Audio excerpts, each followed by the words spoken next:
Facebook. You can follow us on Twitter, goodcounsel.org. You can find us at the web at goodcounselhomes.org. And we want to just keep getting the word out. And what everybody listening can do is not only spread the word online, but to spread the word among people they know. Because you never know. When you tell people, hey, I know that any woman in a crisis pregnancy can get help, even if she's been raped. And we've had a young girl, a young teenager, who was brought in because of incest. And yes, we nurtured her, we loved her, and mothers stay at Good Counsel for a year, sometimes longer, so they can go back to school and find jobs.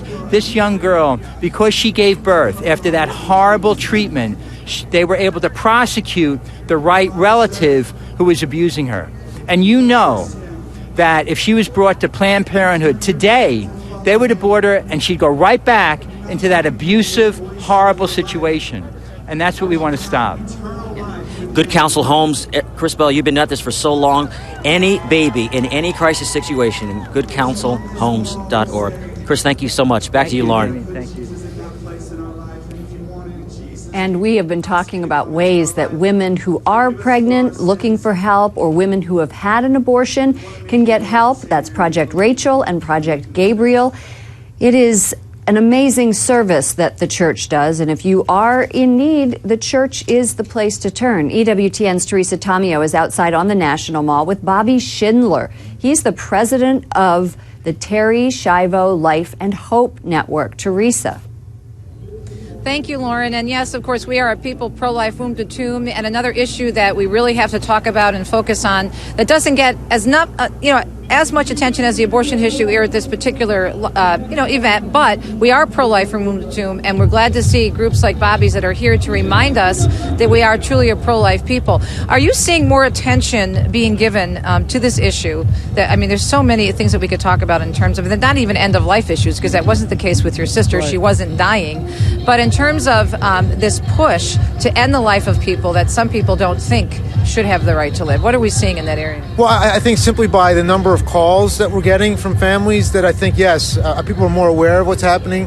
And I think more people are paying attention to this. And I think Obamacare was a big reason with Obamacare passing. I think people started seeing the dangers that were starting to happening in our healthcare system today. So yes, I think we're seeing more of it, but not enough, Teresa. I think a lot of people out there really don't understand how much our lives are in jeopardy when it comes to denial of care and other types of medical situations where hospitals now and doctors are really in control over who's going to get treatment and who's not. It's no longer family members, right, for the most part. Obviously it depends on the situation, but more and more now we're seeing the control shifting where the hospitals and doctors are making these types of decisions on who's going to get life-saving or life-sustaining care at a critical time of someone's life. Yeah. And I want to go back to the case of your sister, because you and I have had these conversations many times. Lauren and I have been talking a lot this morning about the influence of the culture and the media and the story. And I have a whole chapter in my first book about how the media treated your case. Sure. and totally misinformed in terms of what was actually happening, calling her brain dead when she wasn't, saying that she was dying when she wasn't. This was really political on the part of those who were trying to end her life because they wanted to move on. Right. When we go out, we do a lot of speaking. We go out, we try to, we obviously explain Terry's case, but we shift to what's happening to others. But you're exactly right.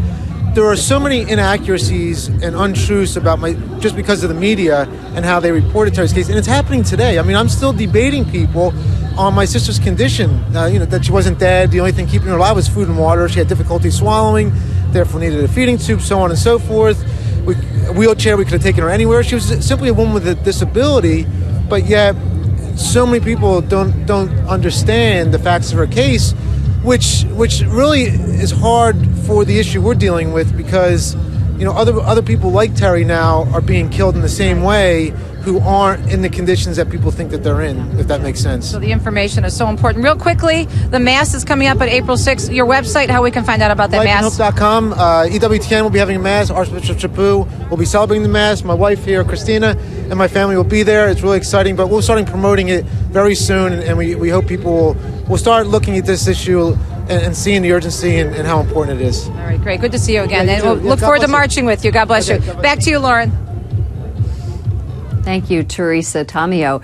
You know, Teresa, January 22nd, 1973 was the Supreme Court decision giving the women the right to an abortion. The march started a year after that. But one thing that some people don't know is that Norma McCorvey, who was Jane Roe, converted to Catholicism and is now very much pro-life. It's one of those interesting facts that I think a lot of people don't know about her. Why don't we head out to Damon Owens? He is back. He's with John Henry Weston with Live Site News. Damon.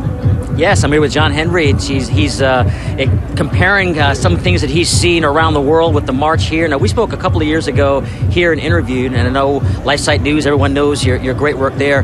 Tell everybody what you're seeing, not only here, but also around the world regarding rallying around the life issue. Absolutely. Well, what we're seeing is just an amazing energy. We've had Brexit in Europe, and now here we have the sort of Trump revolution. And I can't tell you what that's doing for conservatives, lovers of life and family all around the world. It's bringing them new hope that they never thought they'd had before. I myself am from Canada, and there we're with a prime minister who does call himself Catholic, except he's way on the other side of life, family, faith, freedom, anything. But so we have this rallying, seeing, especially look at the swearing in of the White House staff. They're bringing God back to America. It's incredible. We're mentioning Jesus again. We're reading from the scriptures again. Young people are hearing their leaders. Donald Trump is the greatest advertiser for the March for Life, calling out the mainstream media for not covering the thing. It's incredible. What we're seeing now is great hope, and that hope needs to translate for us. We need to be able to show the truth of life, the truth of family, in love for everybody. You've probably got lots of kids. You're watching EWTN. Go out on the street with your lots of kids and smile at people and show them the love and the joy of large family. Yeah, both of us have our 8 kids, yours in Canada, mine here, and we know what it's like both to watch it from home and also to be present here. Last question, do you expect anything to see anything this year different, given all the different cultural things that are happening? Well, please God, because this year also is the 100th anniversary of Our Lady of Fatima, we really do hope to see a heavenly intervention. We need that. A lot of people will be sort of depressed with what's going on and maybe think we're beyond a human solution. I think so. I think, though, that this anniversary of Our Lady of Fatima, we need a divine intervention. And I think if we all beg for it, we'll get it. That's our real strength. All that suffering we endure, that pain we might endure, offered up in union with the holy sacrifice of the Mass, that's the way to go. So we're all going to struggle. We all have it. But you know what? Cling to life, cling to family, learn what's going on in the world today. LifeSite News, we try and provide that on a daily basis to tell you all of what's happening on life, family, faith, and culture, mostly so that you can pray about what's going on and then see what our Lord is calling you to. All right, John Henry. You can pray about what's going on and then see what our Lord is calling you to. All right, John Henry Weston, Life Site News. Thank you for your work and thank you for being here. Great being with you. Back to you, Lauren. Henry Weston, Life Site News. Thank you for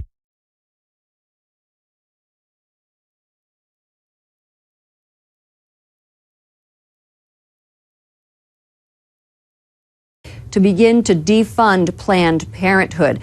We have seen other presidents. In 1984, President Reagan waved at the march, but a lot of presidents, and they called into the 1984 President Reagan. Tamio of Catholic Connection is outside on the National Mall. She's with Ellen Salter and Shannon Salter. Teresa. Yeah, very exciting, and you can hear the music in the background, Lauren. It's really Teresa. Yeah, very exciting, and you can hear the music in the background.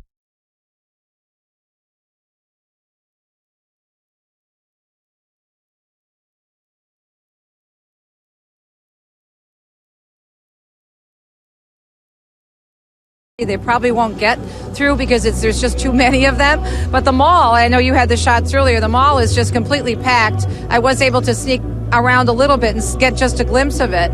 But in terms of it's completely packed, I was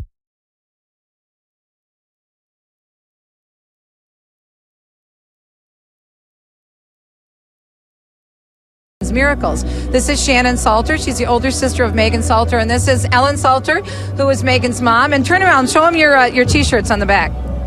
See that? I march for Megan, megansmiracles.com. And Shannon, tell us the story briefly of Megan, her life. So Megan was born totally healthy, and then about 3 months after she was born, she actually turned blue many times, and she had to get rushed to the hospital. She also stopped moving, and now she has a feeding tube. She can't speak, but she can smile so beautifully to moving, and now she has a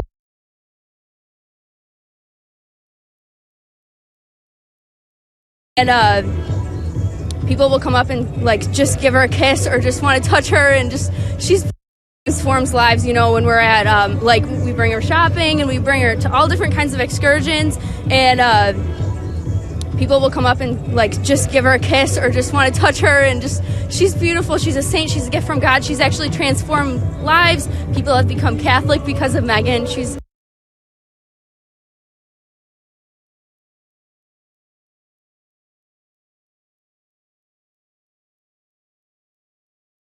had many attacks on Megan's life because she can't move, she can't speak, but she is a beautiful soul. So with compassion and love, we share how God has changed our lives and lives of people throughout the world.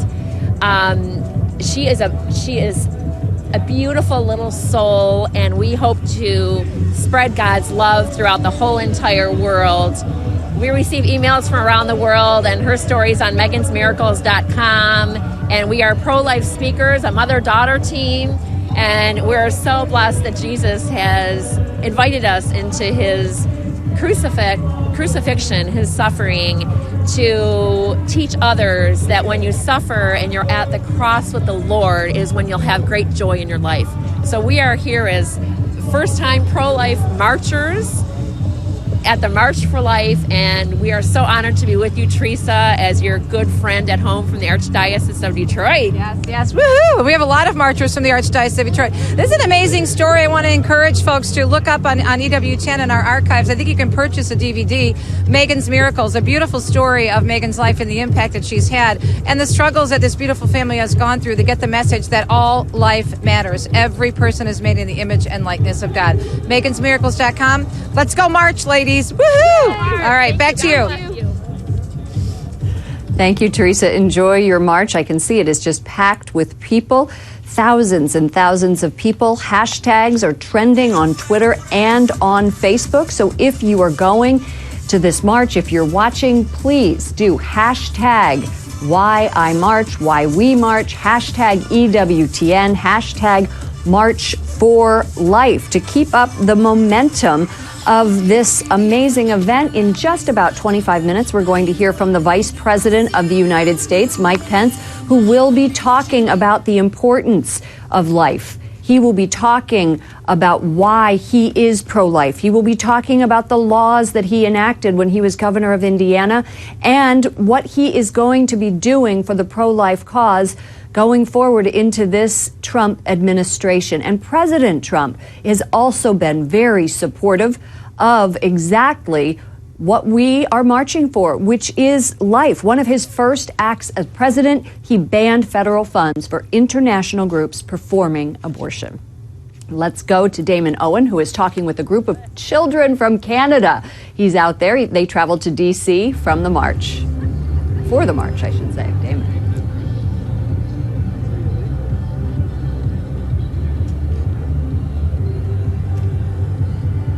Hey, Lauren, I'm with old friends here from New Jersey with Corazon Puro, and I remember when you guys were just getting started in this great, wonderful work of Pure Hearts. I'm with Holly Wright and Father Augustine of Corazon Puro. Holly, tell our viewers a little bit about your mission and your work. Well, Corazon Puro is a bilingual chastity a missionary formation program that's pro-life, and we're building up leaders, beginning with the Latino community. In the Bronx, in New York, is our base. It is the #1 capital for abortion in the nation, and the highest demographic is Latinos. But we're open to everybody, and we're making missionaries out of inner city kids and sending them out to all parts of the world with the joy of God's plan for love and marriage, and it's exciting. That's beautiful. And Father Augustine, I remember in the early days when you had gathered so many people on a bad weather day, and they came out in the Bronx for a wonderful presentation. Well, that's a beautiful thing. I think that they came out in the Bronx for the entire world to see. And they're coming, and they're on fire. That's what's powerful. That's what's super powerful. Now, very specifically, though, you're working, Holly, on a Project 2020. Tell us a little bit about that. Yeah, in New Jersey specifically, we have a website, Babies in the Womb Feel Pain, and we're educating the public to pass the Pain-Capable Unborn Child Protection Act by the year 2020, which is to protect babies in the womb at 20 weeks, because they can feel pain and they could survive outside the womb if we would just give them a little care in the hospital. So Give us a website. Babies in the Womb Feel Pain. You can get magnets and cell phone stickers. We need us to go and be trained to go talk to our legislators. There's a conference call that you can register for in New Jersey once a month and find out what are the practical ways that we can work together. It's a non-denominational organization with a lot of different groups finally working together, and it's exciting. Beautiful. Corazon puro, right? Pure hearts. Thank you so much for your work. And we are minutes away from the rally start. Back to you, Lauren. Okay, thank you so much, Damon. There is a lot happening on Capitol Hill when it comes to pro-life issues. The Hyde Amendment, which bans funds for U.S. abortions, they are working to make sure that that doesn't have to be attached to the spending bill each year, that it can be that way for all time, that you don't have to continue to vote on it. And there are many other pro-life legislations across the country. Let's go out to Teresa Tomeo, who has a Congressman, Warren Davidson, from across the country. Let's go out to Teresa Tomeo, who has a Congressman, Warren Davidson from Ohio. Teresa. Yes, thanks. And that was a great point, Lauren. I think it's so important to remember it. And I know that you're a new member of Congress, and thanks for joining us from Western Ohio. What are you seeing on the horizon right away in terms of, and I know that you're a new member of Congress, and thanks for joining us from Western Ohio. What are you seeing on the horizon right away in terms of legislation to help us with our pro-life battles? Well, you know, the exciting thing, one of the best votes I was able to cast since I've been here, which goes back to June, is the Hyde Amendment, making that permanent. That's really exciting. The budget going ahead, we're looking forward to seeing Planned Parenthood defunded. The women's health care, the concerns that are out there, that's going to be fully funded through Medicaid, the federal health centers. But it won't fund abortions. So there's no path where money's going to come into an organization and people say, well, it doesn't go for abortions in Planned Parenthood. But any business could say the same, oh, well, just don't spend any go for abortions in Planned Parenthood. The heartbeat bill passed but was not signed into law, but we did pass Pain Capable, and Governor Kasich signed it in Ohio. So I think you'll see similar legislation like that introduced in Congress, and we'll see where it goes. Governor Kasich signed it in Ohio. So I think you'll see similar legislation like that introduced in Congress, and we'll see where it goes with the Senate. How important is it, Congressman, and I know that you're new, you said you were elected in June, but how important is it for people to support you and to call you and your office or email and say, Congressman, I do want pro-life legislation? How important is that? You know, I think for the Republican conference, we get it. For people that are represented by Democrats, there were only 3 Democrats that voted for this Hyde, making this permanent. And so it's a whole different thing to be pro-choice or pro-life, but to believe that taxpayers should fund this. And so, you know, many people in the country, around 40% of the country believes that, even pro-choice people believe, 40% of pro-choice people still believe that the federal government shouldn't fund this. Right, and actually the Marist poll that just came out earlier this week is even higher than that, and it was a bipartisan poll showing that a good majority of people don't believe in the taxpayer-funded abortion. So we're glad you're there for us. Stay strong. Don't buy into any of the cultural pressures, and please stay strong for us because we need you out there. Keep telling the truth to the people, and that's the big thing. And we'll try. Thanks. God bless. Thank you so much, Congressman from Ohio, Western Ohio, Warren Davidson, a brand new Congressman. Lauren, back to you. Thank you so much. And we are interviewing Catholic congressmen on EWTN News Nightly, Monday through Friday. That is at 6 and 9 p.m. It looks like the march is going to start. Monsignor Pope, I want to thank you for joining us this morning for our coverage of this event. Mm-hmm. How do you think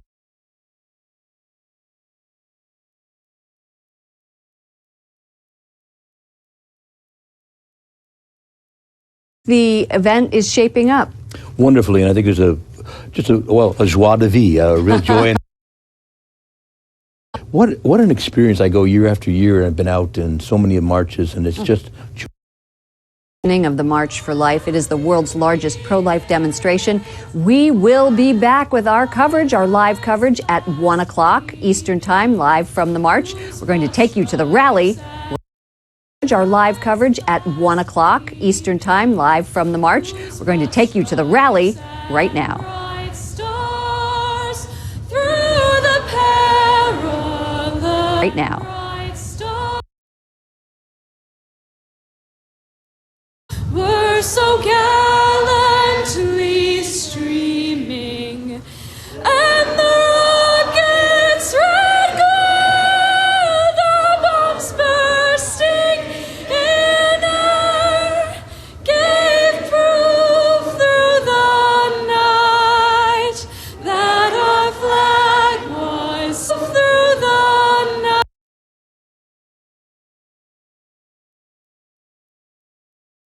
Star-spangled banner yet wave o'er the land of our brave.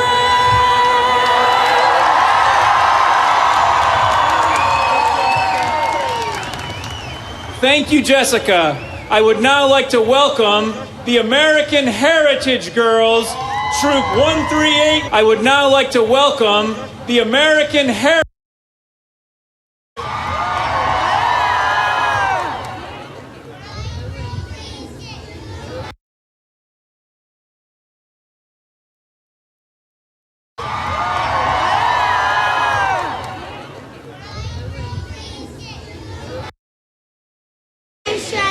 Under God, indivisible, with justice stands one nation. Girls. Okay, I gotta do this. We gotta do the prayer. No prayer? Okay. Okay, so okay. Very special guest here. I introduce Jeannie Mancini, president of the March for Life.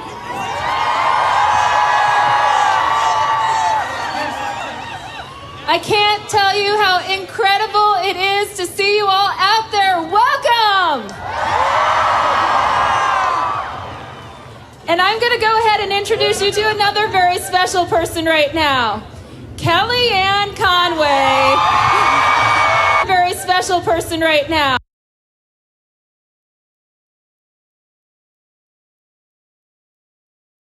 More recently was known as helping to elect our new President of the United States of America. But Kellyanne will be the first to tell you that her most important role is that of wife and mom. Okay. I welcome to the stage, I think here pretty soon, Kellyanne Conway.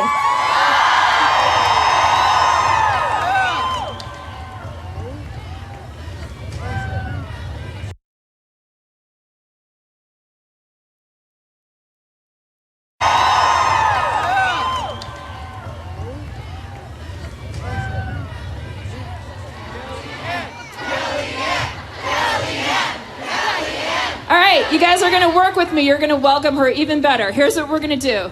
I say pro, you say pro. Pro.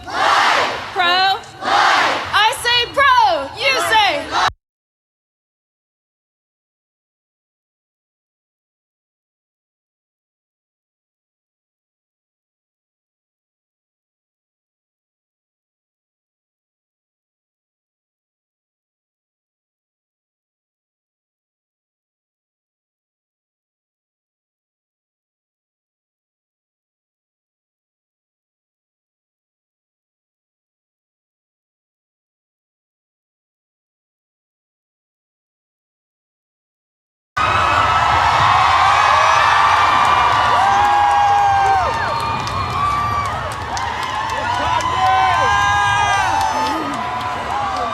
Good afternoon.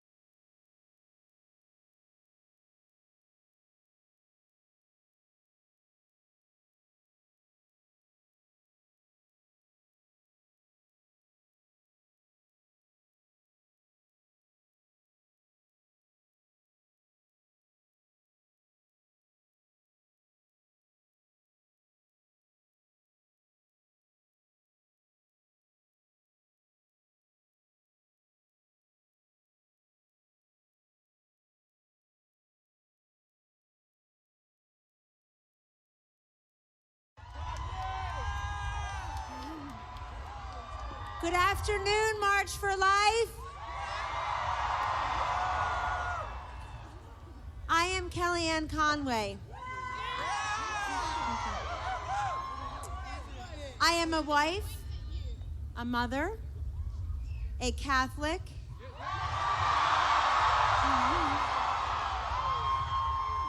counselor to the President of the United States of America, and yes, I am pro-life.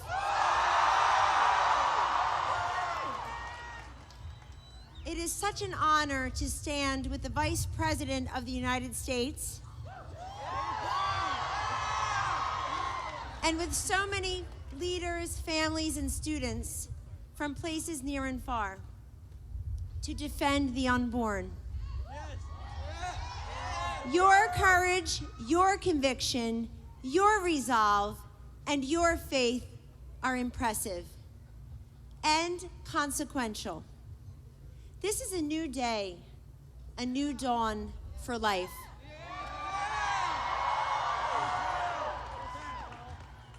Why are we here?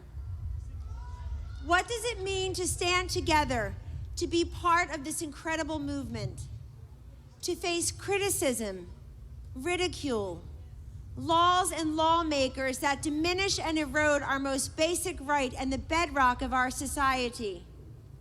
It means to protect and to promote the most precious gift in the world, the gift of life.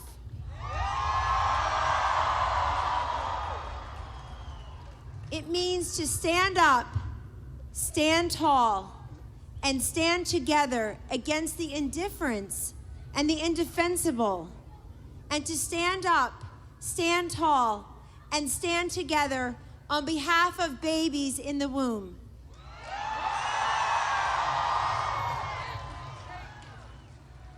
It is no coincidence that the first right cited in the Declaration of Independence is the right to life.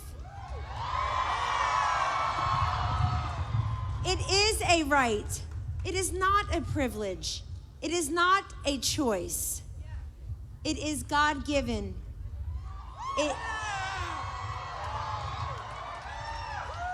It is unique and it is beautiful. This dismissive notion of out of sight, out of mind is over.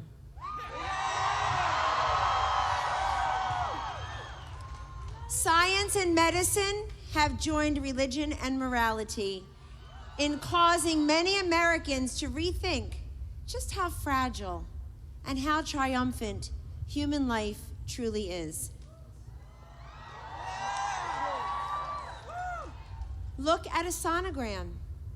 Meet a thriving toddler who was born at 24 weeks and who, with proper medical intervention, goes on to have a long and healthy life.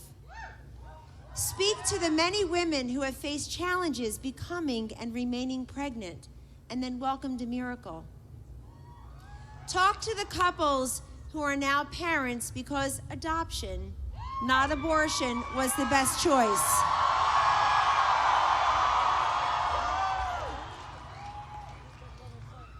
Every day is a fight for life, yet today is also a celebration of life. It is a time to lift your voices and lift your spirits. Steps away from here, in the White House, a president and a vice president sit at their desks and make decisions for a nation. As they sit there, they stand here with you.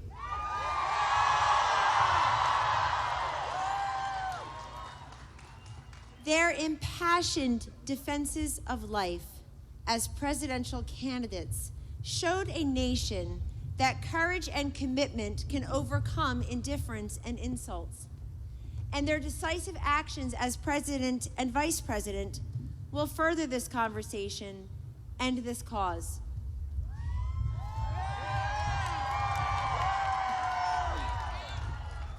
This is a time of incredible promise for the pro-life, pro-adoption movement. Our message and our positive action must also reach those women who face unplanned pregnancies. they should know they are not alone.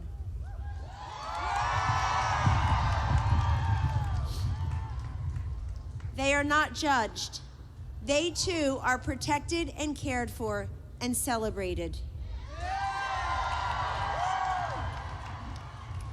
So to the March for Life 2017, allow me to make it very clear. We hear you. We see you. We respect you, and we look forward to working with you.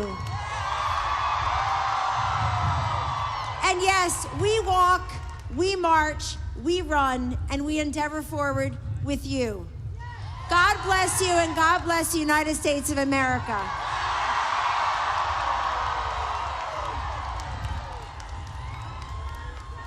Thank you, Kellyanne. Thank you. And now I have another introduction. Mrs. Karen Pence is the second lady of the United States of America and wife to Vice President Mike Pence. She has devoted 25 years in the classroom as an elementary school teacher, and as second lady, Mrs. Pence will continue to bring attention to children and art therapy programs. I bring to the stage Mrs. Karen Pence.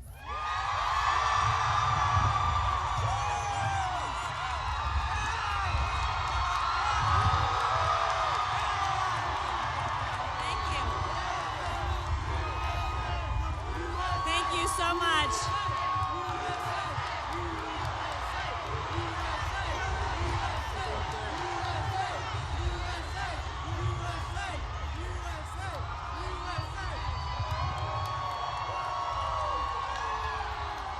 Thank you so much. Thank you, Jeannie, for that introduction. You know, this is not our first March for Life. But it is the warmest. Our family has been to many Marches for Life over the past 16 years. My job today is to introduce my husband of 31 years.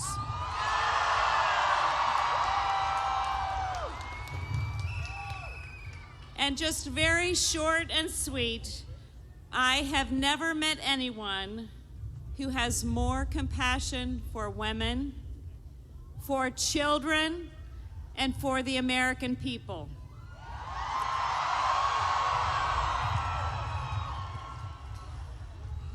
One of the kindest people that I know, the Vice President of the United States, Mike Pence.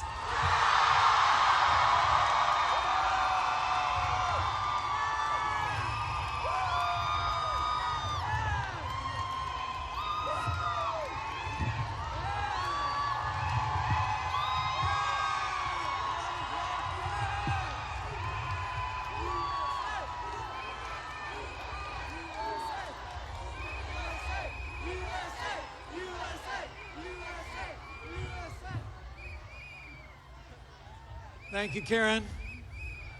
And Charlotte, and thank all of you.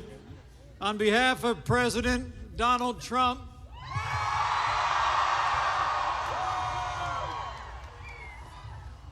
my wife Karen, our daughter Charlotte, I'd like to welcome you all to Washington, D.C. for the 44th Annual March for Life.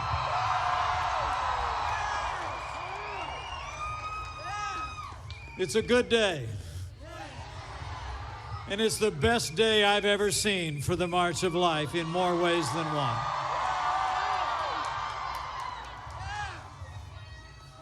I'm deeply humbled to stand before you today. Deeply humbled to be the first Vice President of the United States to ever have the privilege to attend this historic gathering.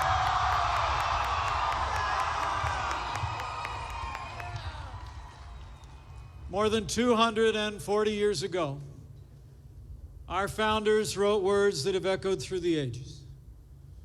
They declared these truths to be self-evident, that we are, all of us, endowed by our Creator with certain unalienable rights, and that among these are life, liberty, and the pursuit of happiness. 44 years ago, our Supreme Court turned away from the first of these timeless ideals. But today, 3 generations hence, because of all of you and the many thousands who stand with us in marches like this all across the nation, life is winning again in America.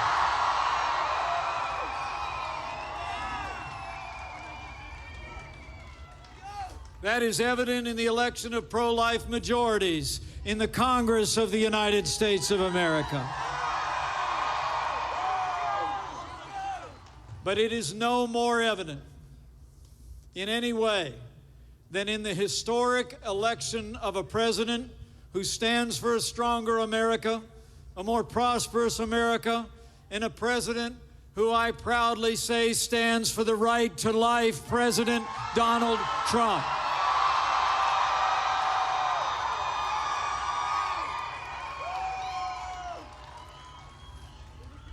President Trump actually asked me to be here with you today. He asked me to thank you for your support, for your stand for life, and for your compassion for the women and children of America. 1 week ago today, on the steps of the Capitol, we saw the inauguration of the 45th President of the United States. And I can tell you firsthand, our president is a man with broad shoulders and a big heart. His vision, his energy, his optimism are boundless, and I know he will make America great again.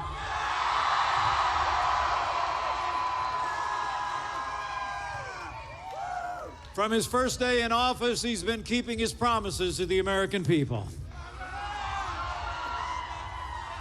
I like to say over there at 1600 Pennsylvania Avenue, we're in the promise-keeping business. That's why on Monday, President Trump reinstated the Mexico City policy to prevent foreign aid from funding organizations that promote or perform abortions worldwide.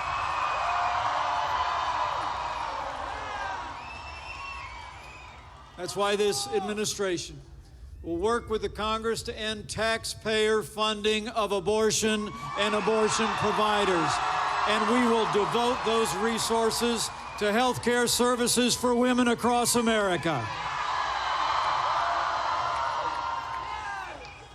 And that's why next week, President Donald Trump will announce a Supreme Court nominee who will uphold the God-given liberties enshrined in our Constitution in the tradition of the late and great Justice Antonin Scalia.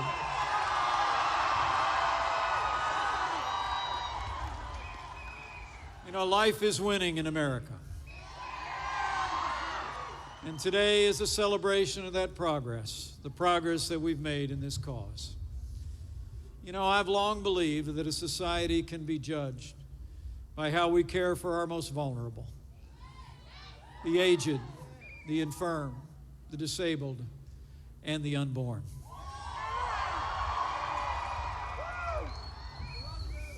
We've come to a historic moment in the cause of life, and we must meet this moment with respect and compassion for every American.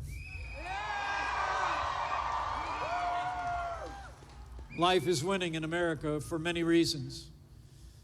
Life is winning through the steady advance of science that illuminates when life begins more and more every day. Life is winning through the generosity of millions of adoptive families who open their hearts and homes to children in need. Life is winning through the compassion of caregivers and volunteers at crisis pregnancy centers and faith-based organizations who minister to women in the cities and towns across this country. And life is winning through the quiet counsels between mothers and daughters, grandmothers and granddaughters, between friends across kitchen tables and over coffee at college campuses. The truth is being told. Compassion is overcoming convenience, and hope is defeating despair. In a word, life is winning in America because of all of you. So I urge you to press on. But as it is written, let your gentleness be evident to all.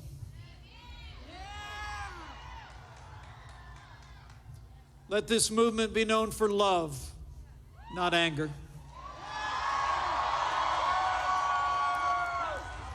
Let this movement be known for compassion, not confrontation. When it comes to matters of the heart, there is nothing stronger than gentleness. I believe we will continue to win the hearts and minds of the rising generation if our hearts first break for young mothers and their unborn children, and if we, each of us, do all we can to meet them where they are with generosity, not judgment.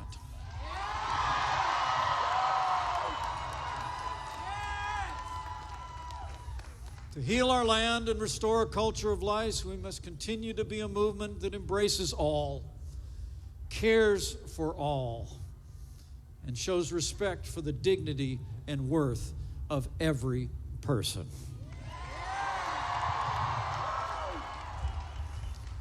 Enshrined on the walls of the Jefferson Memorial are the words of our third president, who admonished us so long ago to remember that God, who gave us life, gave us liberty.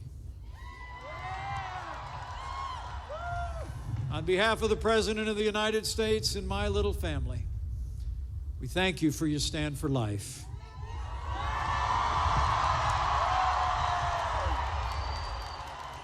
We thank you for your compassion. We thank you for your love for the women and children of America. And be assured, along with you, we will not grow weary. We will not rest until we restore a culture of life in America for ourselves and our posterity. Thank you, and God bless you, and God bless the United States of America.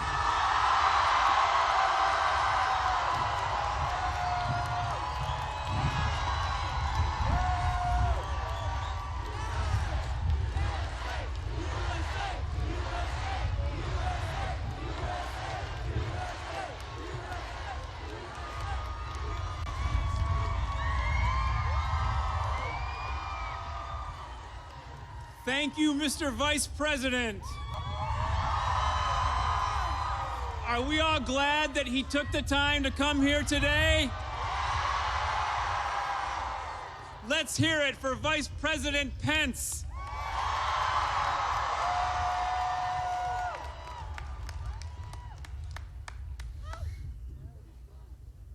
Well, each year we are very grateful for the collaborative witness of the Orthodox and Catholic bishops in opening our rally in prayer. This year, His Eminence Timothy Cardinal Dolan, the chairman of the U.S. Bishops' Committee on Pro-Life Activities, and the Archbishop of New York will offer the opening prayer.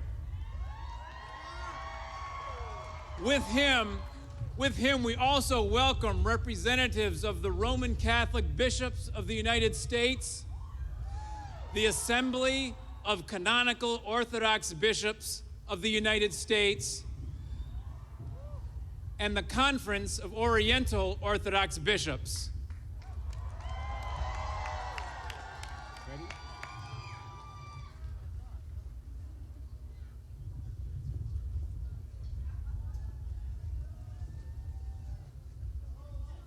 How about another chant? We've got a few logistical duties back here with the Secret Service and other things. So, all right, let's do that. I say pro, you say. Life. That's right. Pro. Life. Pro. Life. I say pro, you say. Life. Pro. Life. Pro. Life. We are the pro-life generation. We are the pro-life generation. We are the pro-life generation. We are the pro-life generation. We are the pro-life generation. We are the pro-life generation. We are the pro-life generation. We are the pro-life generation. We are the pro-life generation. We are the pro-life generation. Okay, let's give it up for Cardinal Dolan. He should be coming up here in just a minute now. I see him over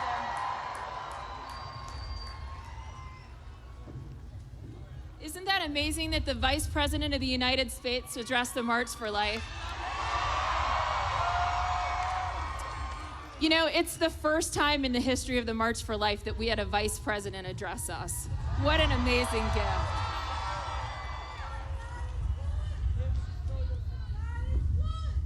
God is good.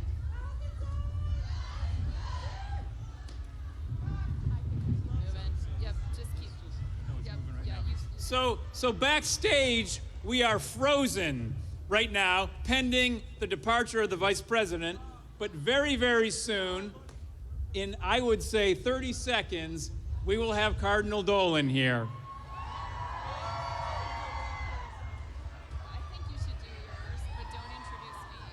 Do you think or no? I trust your... Well,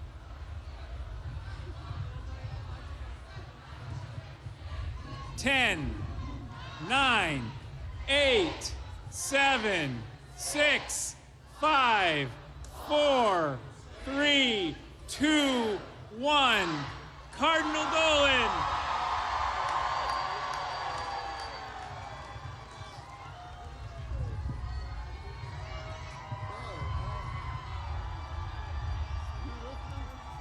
Come on up.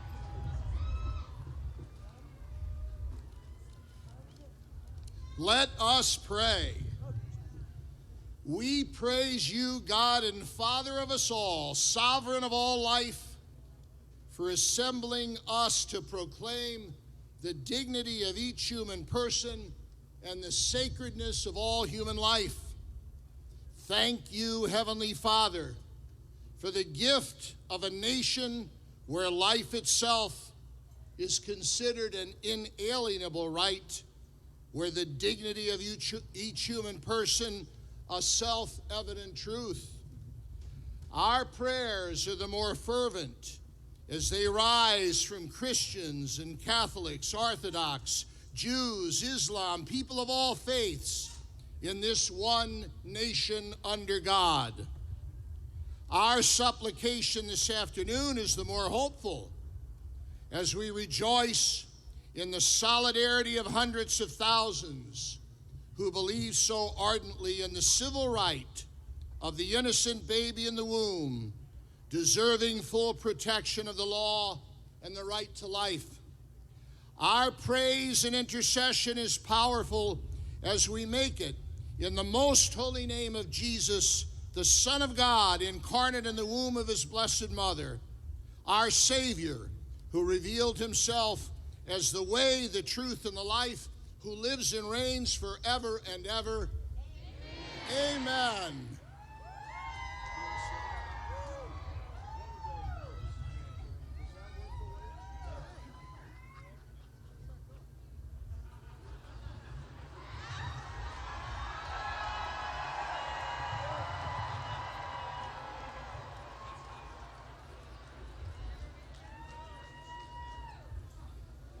Thank you, Cardinal Dolan. The theme of this year's March for Life is the power of one. Throughout our history, we see that the voice, the actions, and the convictions of a single person can have a tremendous impact. Consider Congressman Henry Hyde, who stood against a sea of opposition 40 years ago to pass the Hyde Amendment to ensure that taxpayer dollars would not pay for abortions. Consider Susan B. Anthony, an abolitionist and leader of the women's suffrage movement, who spoke out strongly against abortion as the ultimate exploitation of women.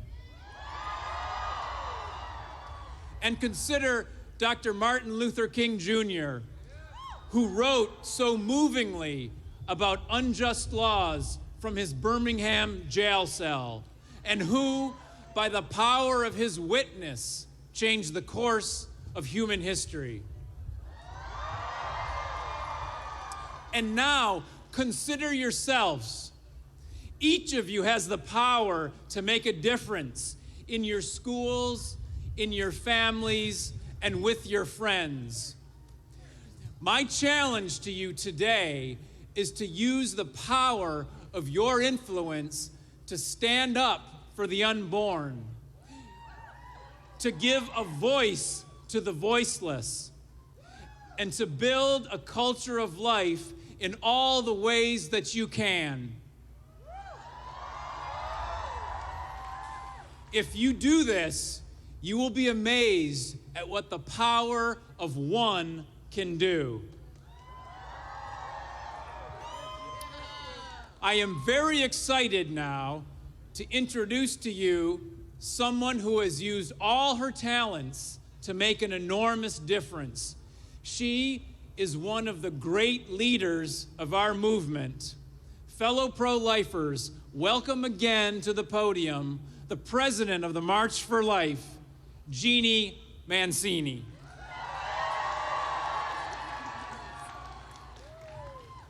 It is such an honor to be here with you all today and to continue to be here with you. Welcome to the 44th annual March for Life. Yes, we are 44 years strong. Year after year, every January, we travel across this great country to give voice to those who don't have one. The unborn. We're here in blizzards. Who was here last year? Raise your hand. Yeah, I was here. We're here in blizzards. We're here in sub-zero temperatures. We're like the mailman. Rain, sleet, snow, rain, we're here. But we're here because we know that abortion is the human rights abuse of today. You know what? There's been a lot of talk about numbers this past week.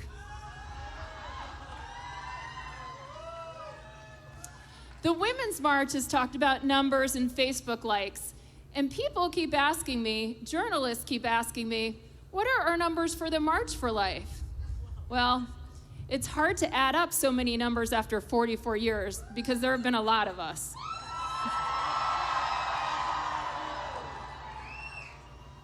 But that isn't really the point. The only number I care about, and the number all of us here care about, is 58 million. Since 1973, 58 million Americans have been lost to abortion. We stand here for them today. We stand for the little innocent children who have lost their lives, and we stand for their mothers who regret being involved in abortion. And speaking of mothers, I would like for a minute to address the women that are here in the audience and the women that are watching on TV. Pro-life is pro-woman.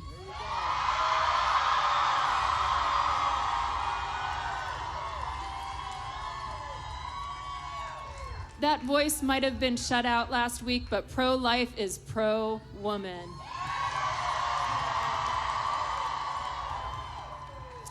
In the words of one of my heroes, St. Teresa of Calcutta, maybe better known as Mother Teresa, abortion is profoundly anti-woman. Abortion doesn't empower women. Choosing life empowers women. Many women have chosen to be birth mothers. They've chosen adoption for their children. And I know that there are many adoptive families here and watching from home, and they have been blessed by those noble and courageous birth mothers and those decisions. But unfortunately, while there are almost 1 million abortions in our country every single year, there are only 22,000 infant adoptions. That's a problem. We need to do something about that. And we'll continue working to that. Choosing life, choosing adoption, it's noble and heroic. And the life that these women choose to give has the power to change a family's life, a power to change the world. Did you know that Steve Jobs, the founder of Apple, was adopted? Can you imagine how different our lives would be if we didn't have our iPhones? Speaking of iPhones, can you all take out your iPhone for a minute? Everybody take out their iPhone. Or Android. Sometimes the media doesn't always record how many people were here at the March for Life. I'd like everybody to take a little selfie with the crowds around them and behind them right now. And post that to Facebook, post that to Twitter, and use hashtag #WhyWeMarch. Nice. And now, I'd like to give a shout out to the young people here today. I want to thank you from the bottom of my heart. You give me hope. You are the pro-life generation, and I believe that you are the generation that will bring an end to abortion. Your joy, your love, your enthusiasm are exactly what our world needs. You know the theme of the March for Life this year, it's the power of one. Even the smallest person can change the course of history. Every single one of you has the potential to change the course of history. In fact, you're doing that by being here today. Each and every one of you has been gifted with a particular mission, a calling to help build a culture of life and a passion to set this world ablaze. We need you. Our culture needs you. And we have an incredible lineup here today, and I know you guys are probably ready to hear from a few more and then get marching, right? But before that, I want to show you a commercial that the March for Life Action released this year. We did a wonderful commercial leading up to the election where we educated on the fact that we are winning the hearts and minds of America, that there is a pro-life consensus that exists among Americans. We're happy to share with you today that very simple message that we all know. Pro-life is the new normal.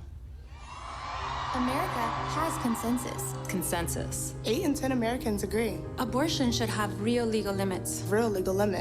Even 6 out of 10 pro-choice Americans agree that abortion should happen only during the first 3 months of pregnancy. At most. That's consensus. But it's not the law. Why? Pro-choice politicians. Many of them want abortion legal right up until birth. Only about 1 out of 10 Americans support this extreme position. And these pro-choice politicians listen to them, not us. Not us. Now they want us to pay for abortion. Our tax dollars. Almost 2/3 of us say no. No way.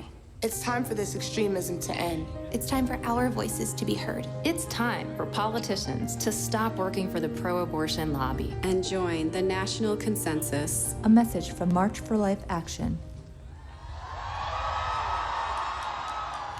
Awesome. I'm very happy to welcome to this stage many of the pro-life members of Congress who are fighting every day for a culture of life. You guys are awesome. Each of these legislators knows the true power of one person to make a difference. Time alone prevents us from listening to each and every one of these courageous leaders. However, in a few moments, we'll introduce you to each of them. But first, I'm going to introduce a friend, Congressman Chris Smith of New Jersey, the co-chairman of the bipartisan Congressional Pro-Life Caucus, for some remarks. Thank you, Jeannie. I'm joined by my dear wife, Marie, and our youngest daughter, Elise. You know, when Mike Pence's car pulled up, and especially when he was speaking, my wife turned to me and said, "This is truly historic. This is the turning point for the Right to Life movement." You know, ex-President Barack Obama, the abortion president, did serious harm, but no human rights abuse, however, need be forever. You and I are part of the greatest human rights struggle on earth, and we are backed by a team of lawmakers. I've been in Congress since 1981. They are the most effective, articulate, and compassionate members of Congress that we have ever seen. And I want to please give them a round of applause. It is all about teamwork.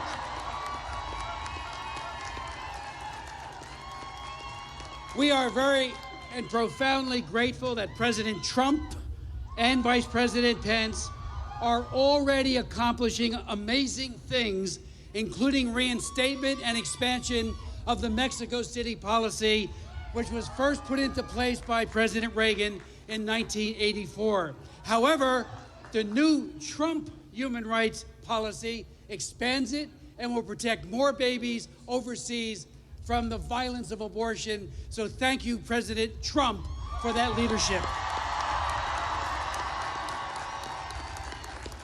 Growing numbers of Americans are indeed shocked to learn that the methods of abortion include dismemberment of a child's body or the literal starvation through RU-46. I ask the press, please tell the truth about the deed of abortion and what it does to babies and what it does to the mother. This week, under the extraordinary leadership of Paul Ryan and the Republican leadership in the House, H.R. 7 was passed. Every member here sponsored that legislation that will end taxpayer funding for abortion and make the Hyde Amendment permanent. The Hyde Amendment has saved 2 million babies' lives. The empirical data is clear. So what you have done all these years has made an enormous difference. Finally, next up will be legislation to protect pain-capable unborn babies, authored by Trent Franks of Arizona, and then defunding Planned Parenthood.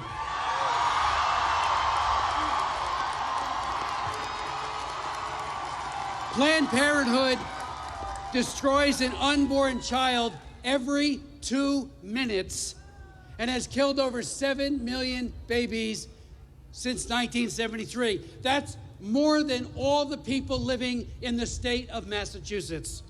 Undercover videos have exposed Planned Parenthood leaders gleefully talking about procuring baby parts, but also enabling child sex trafficking and the discriminatory practice of sex selection abortion. The most dangerous place in the world today for a child is in a Planned Parenthood clinic. Finally, someday, future generations of Americans will look back and wonder how and why such a seemingly enlightened society could have permitted the extermination by abortion of over 60 million babies. But history and the survivors will note that you stood your ground, you pushed back, and you endured any and every sacrifice, any and every smear, so that the least of these might live.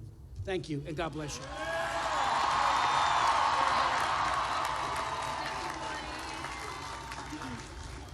Next, please welcome Congresswoman Mia Love to the stage from Utah. Thank you very much.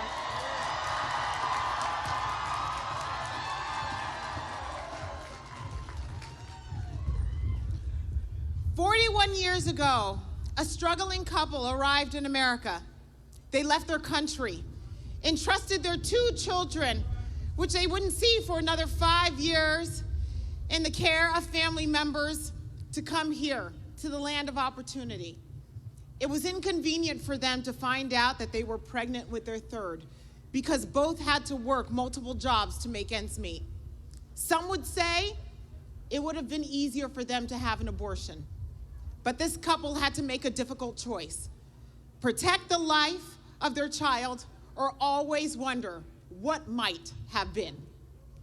John Greenleaf Whittier wrote, "Of all the sad words of the tongue or the pen, the saddest are these: it might have been." Each child born and unborn has the potential to open up our world and take us to places and spaces we have never imagined. Each living child carries with him or her the potential for greatness. A child born today may become a doctor that cures cancer or Alzheimer's. That child may be the astronaut that takes the world to Mars, or a CEO that leads a global business. That child may become a friend that saves a peer from suicide, or a mom who strengthens her family, a neighbor that volunteers and eradicates hunger, or a teacher who inspires a struggling student. Every time we kill a child through abortion, we kill our potential.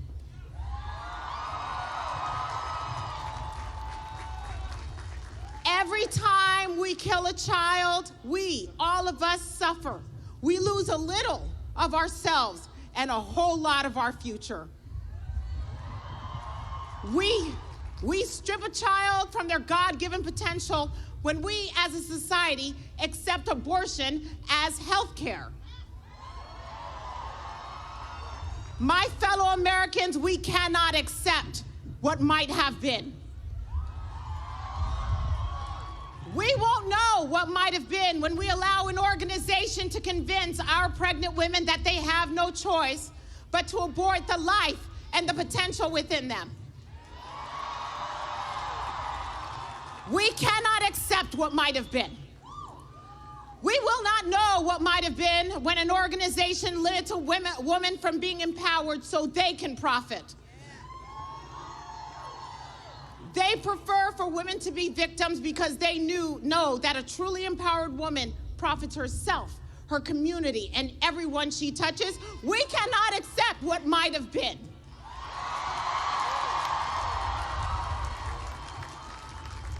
When those organizations that profit allow our children in the inner cities to feel that they can only be empowered with a life by ending a life, no.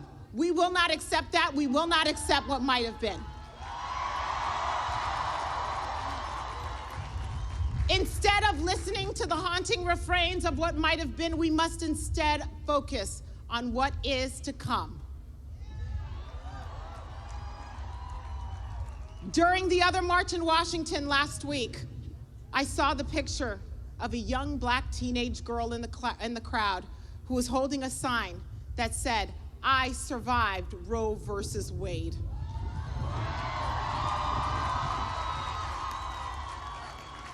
That young woman beat the odds and was born into a world too far often that favors the abortion of a black girl instead of the life of a black girl. She could have become part of what might have been, but today she is instead part of what is and what is to come. I can't wait to see what she and thousands like her become in the years ahead. She may be our astronaut. She may be that doctor that cures cancer. She may be a mother, a teacher, a daughter, and a friend. She represents our what is to come.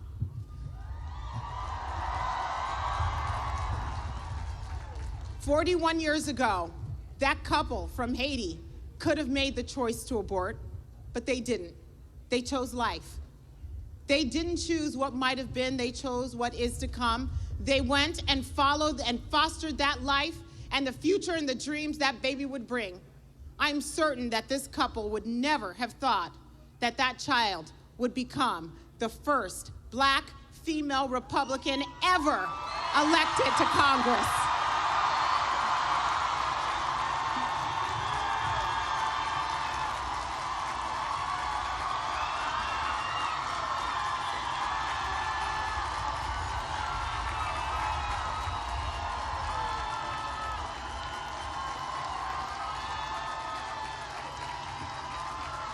Thank you.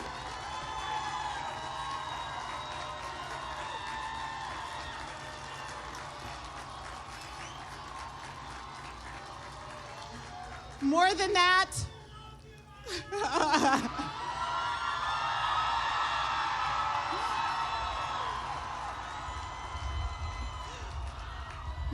that, they would have never dreamed that she would grow up to fight for all children and those yet to be born.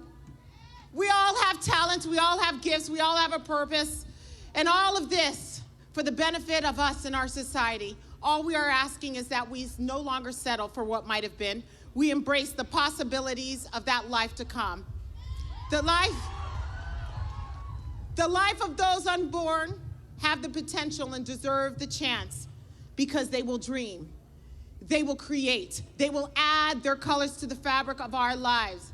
May God bless our women that are struggling with unplanned pregnancies. May we love them. May we embrace them. May we help them discover their power and their potential. But may we never, ever allow our funds to pay for the death of young children.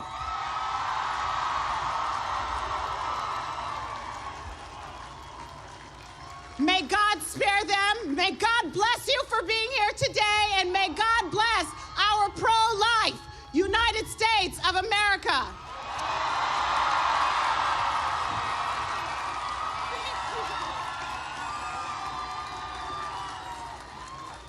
Wow. Talk about the power of one, right? I would like next to welcome to the stage Senator Joni Ernst of Iowa.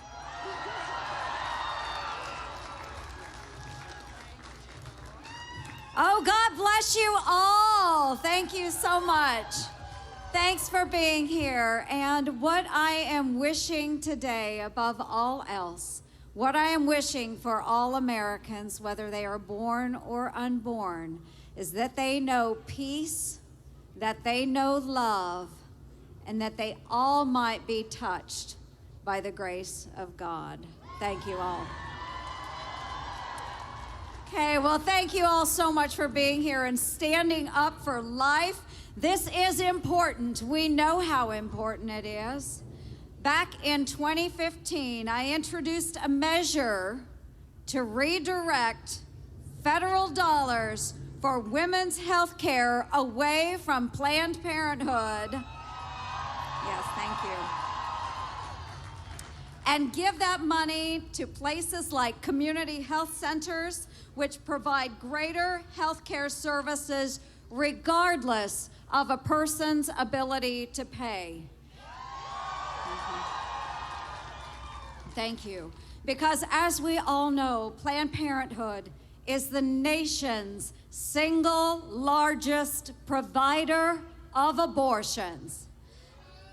Thanks to the help and support of all of you, we saw a bipartisan, let me stress that, bipartisan majority support my measure.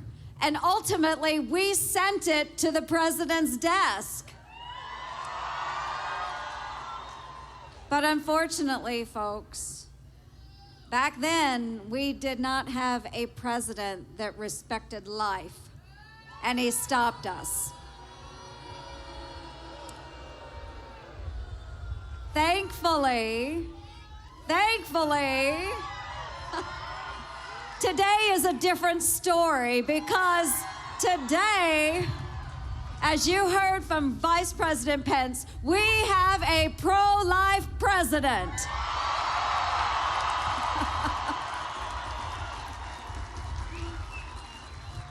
We must keep fighting for those who are unable to protect themselves. So I am thrilled to announce today that this coming Monday, I will reintroduce that critical legislation to redirect Planned Parenthood funding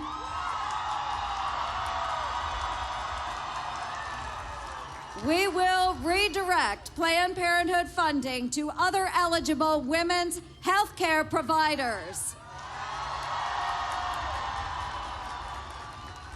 I am also going to introduce a bill Monday to stop what some have referred to as President Obama's last gift to Planned Parenthood. Title 10.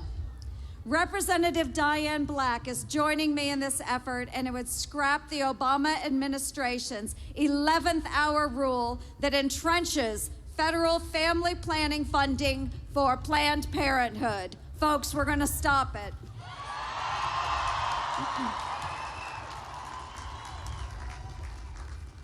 We, as a pro-life community, honor the civil liberties, independence, and strength of a woman, all women.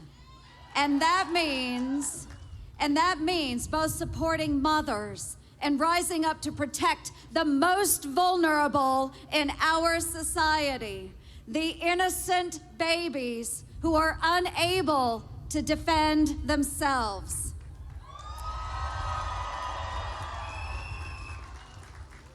As a mother, as a grandmother, and as a woman, thank you for joining me today and standing up and marching for life. God bless you all. God bless you all. And again, I want to say thank you, God, for giving us this day. Thank you all for being here. And again, we wish all Americans peace, love, and that they will be touched by the grace of God. God bless the United States of America.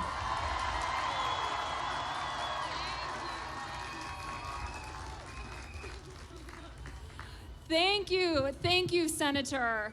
I just deeply want to thank all of the members of Congress that are here today. As you can see, it's a very extensive bunch. We're not going to be able to run through all of the names, and I'm very, very, very sorry about that right now, but I cannot thank you enough from the depth of my heart. They are fighting for you day in and day out. Thank you very, very much. Now more than ever, it's important that our lawmakers hear from pro-life Americans, especially young people. So what I'm going to do right now is ask you to take those iPhones out again. Grab your iPhones, take them out. Okay. Thank you.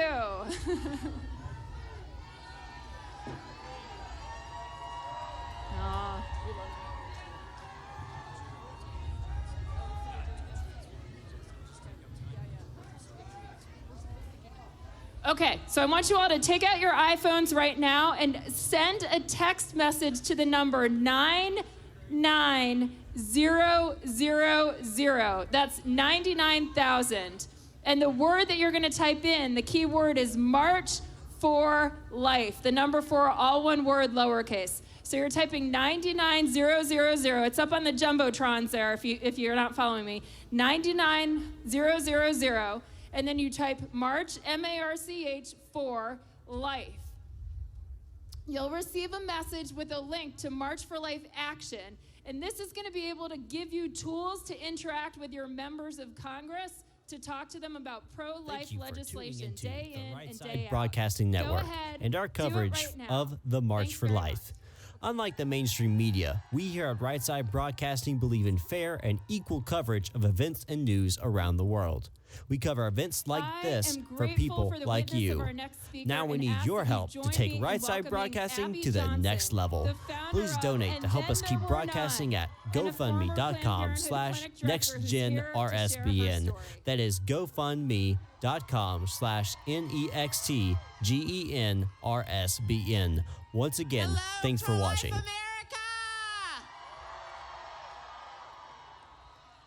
am so proud to be standing with you all today. It's such an exciting time in the pro-life movement. I believe we are just a short time away from defunding our country's largest abortion provider, Planned Parenthood. And I believe that in the next 4 years, we will see the end of Roe v. Wade. I stand in front of you today, a woman who spent 8 years of her life working and running a Planned Parenthood facility. But because of the power of conversion, because of the power of Christ, I stand in front of you as a woman who has been redeemed from her past.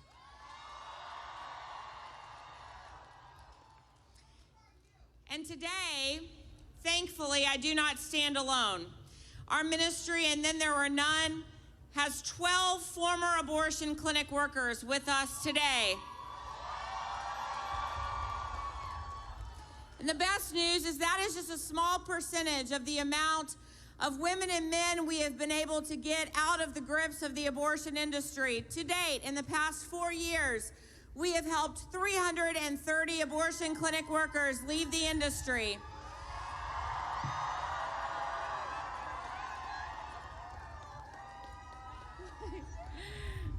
Oh, yay, they're here. Oh, okay. I thought I was going to be up here alone, and here they are. Okay. Awesome. Sorry, that threw me off track. Okay.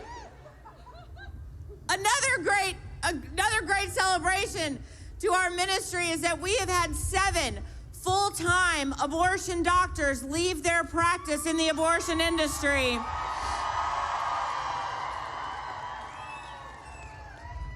This year, we are talking about the power of one.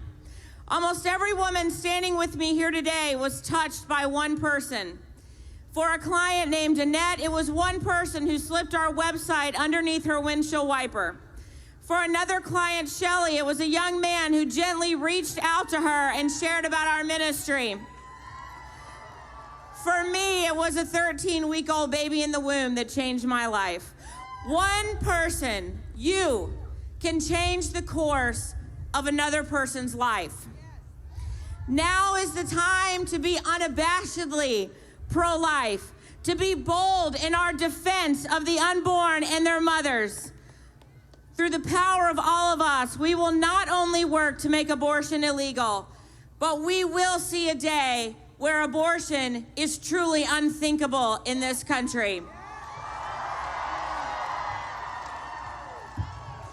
And I am so proud to show you these quitters of the abortion industry up here with me today.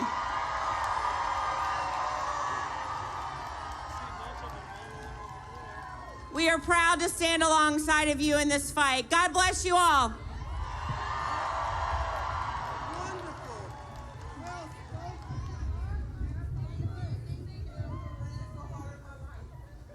Thank you, Abby. Another power of one story, huh? Next, I'm so excited to introduce you to Eric Metaxas.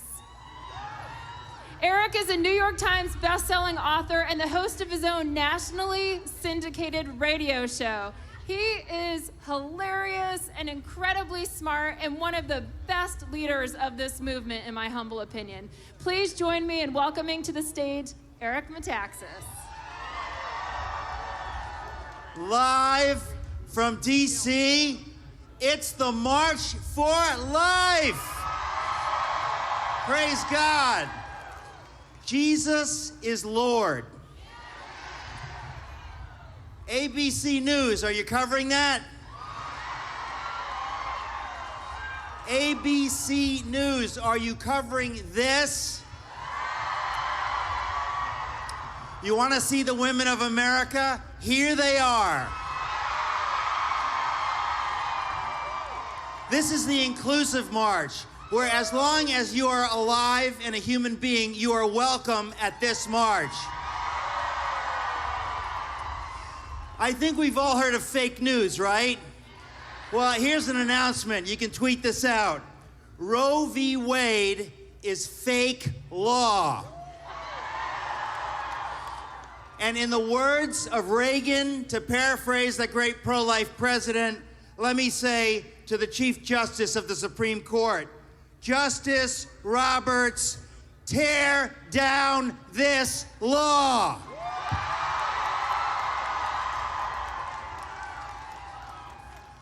Dietrich Bonhoeffer said, abortion is murder. He also said, we have to have compassion on those who have been driven to make this tragic choice. We are all sinners. We all need the forgiveness of the God of the Bible. And we pray that this message of love and forgiveness would get out to the women of America, that the God of the Bible and everyone who follows him loves those women who have made this tragic choice and wants to extend the love of Jesus to those women. ABC News, are you covering this?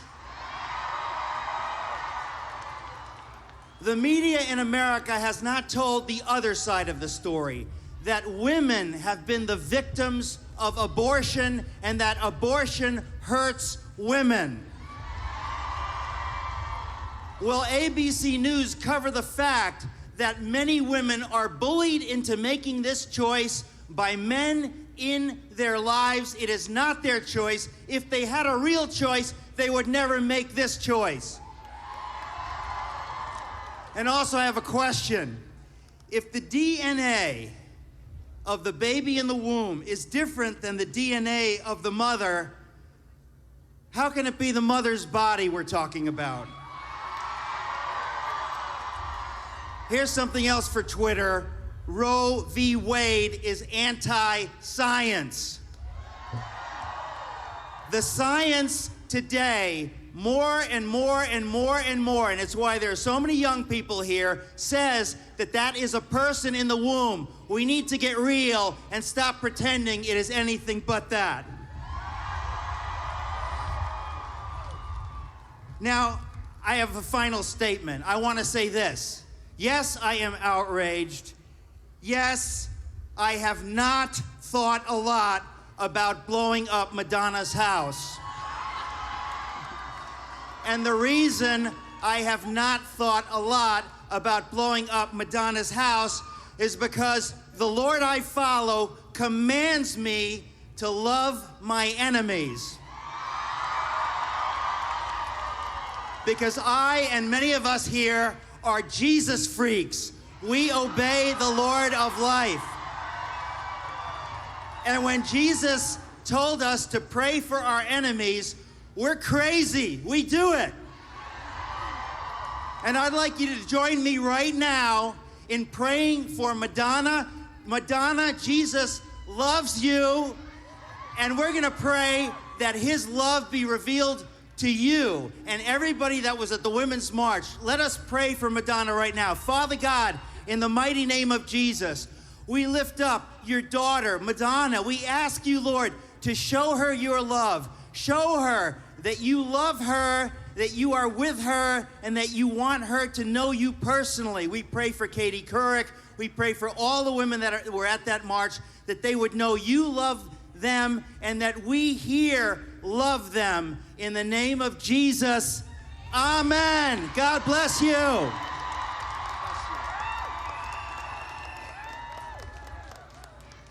Thank you, Eric. Okay, I have to tell you that when we send surveys out after the March for Life asking everybody, who was your favorite speaker, they always pick the student speaker because she's one of you. So, you are the pro-life generation, and I'm happy to introduce you to our next speaker who truly is one of you. Katrina Gaelick is from the University of Mary in Bismarck, North Dakota, and the University of Mary brought 11 buses out here, drove 27 hours.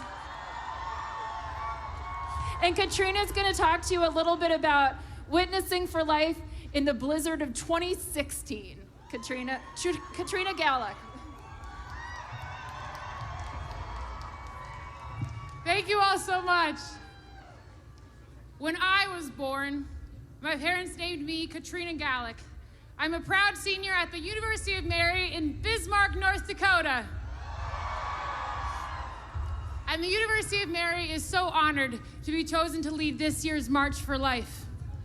Last year, despite an impending blizzard, hundreds of thousands of us still came to the March for Life. And on our way home, God gave us the opportunity to continue to witness to our love of babies as we sat stranded on the Pennsylvania Turnpike for more than 20 hours. Each of us was there to sacrifice, to be a joyful witness to life, to have the courage to make a difference.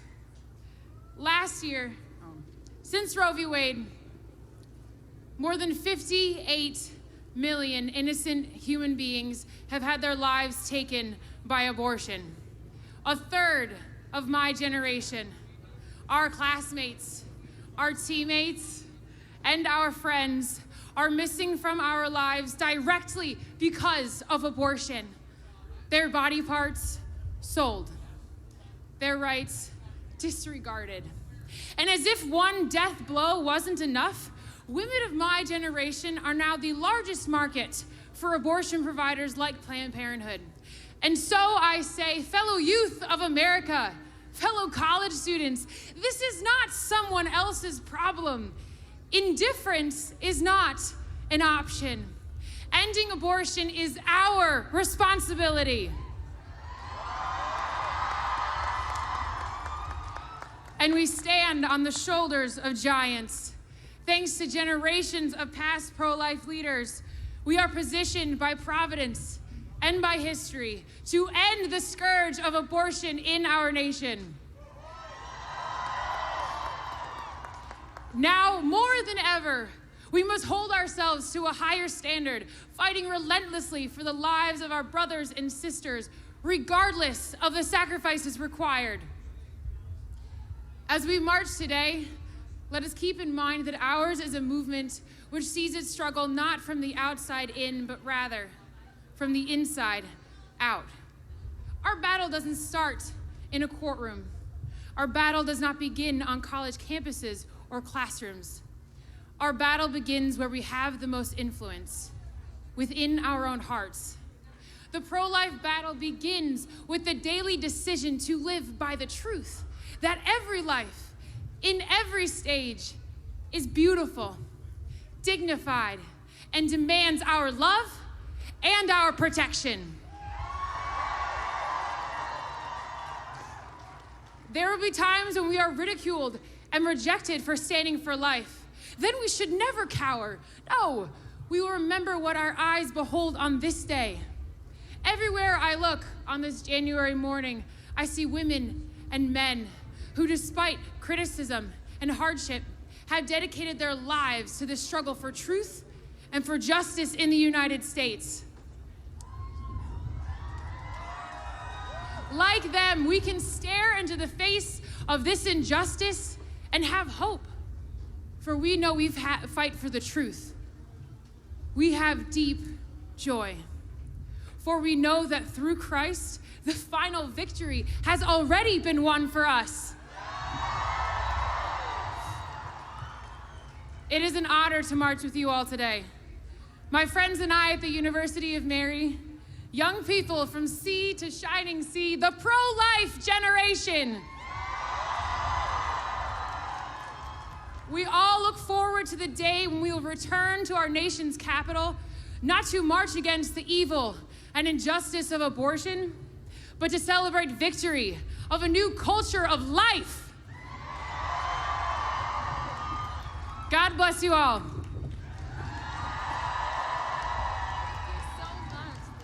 Thank you. Okay, we're coming close to the end, guys. We're not quite near that, but stay with us. I can see you're getting a little bit cold out there. Our next speaker has shown the power of one as an actress in Mexico, and she also last year wrote, directed, and appeared in a life-affirming film called The True Meaning of Love.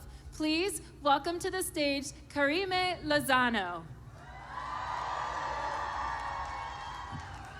Hi, good morning. A ver cuántos latinos hay aquí. ¡Woo! Eso, que se escucha nuestra voz. Thank Thank you to the March for Life for this gracious invitation to speak here today and for the amazing work that you do. It is truly an honor to be here. I have been an actress for over 20 years and as an artist kept feelings of life to myself, but became passionately pro-life when my father was dying of cancers and doctors proposed to quicken his death through euthanasia. From this, I began to realize the assault on life in our culture, especially the unborn, and became active in pro-life ministry.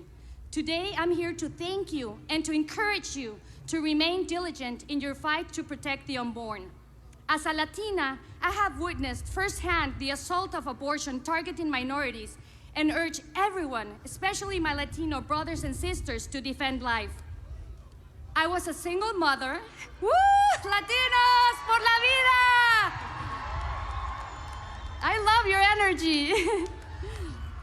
I was a single mother, and no, it is not easy, but the sacrifices we make have profound effects on our children and society. As Saint Mother Teresa said, we cannot have peace in our society if we cannot protect the unborn. I encourage everyone, especially Latinos, to preserve our heritage of family values, because as the fastest growing population in the US, together we have an opportunity to end abortion in this country. Don't forget, when we are loyal to God above all else, He will pour countless blessings unto us. Amen! The Lord inspired me to create a pro-life short film that it was just mentioned, and it is available for free on my website, karimelozano.tv, for you use as a tool to protect life. Thank you from the bottom of my heart for everything that you do, and God bless. Ahora en español. Es un gran honor estar aquí con todos ustedes. Gracias a la Marcha por la Vida por esta gran invitación y por el maravilloso trabajo que hacen. Empecé a defender la vida abiertamente a partir de haber vivido una fuerte experiencia. Mi papá se enfermó de cáncer y estaba a punto de morir, y el doctor nos sugirió le aplicáramos la eutanasia para acelerar su muerte. Eso me hizo abrir los ojos del poco respeto que hay hacia la vida, especialmente con los no nacidos.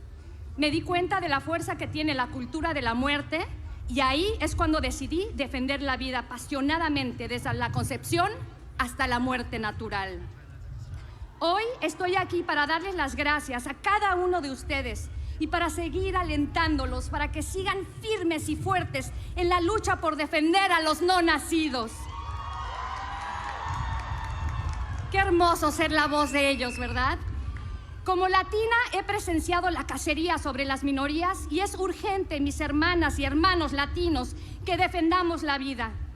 Yo fui mamá soltera por muchos años y entiendo que no es fácil, pero los sacrificios que hacemos tienen efectos muy profundos en nuestros hijos y en la sociedad. Debemos orar mucho y ayunar para el fin del aborto, y debemos vivir en casa nuestros valores latinos con oración y con acción.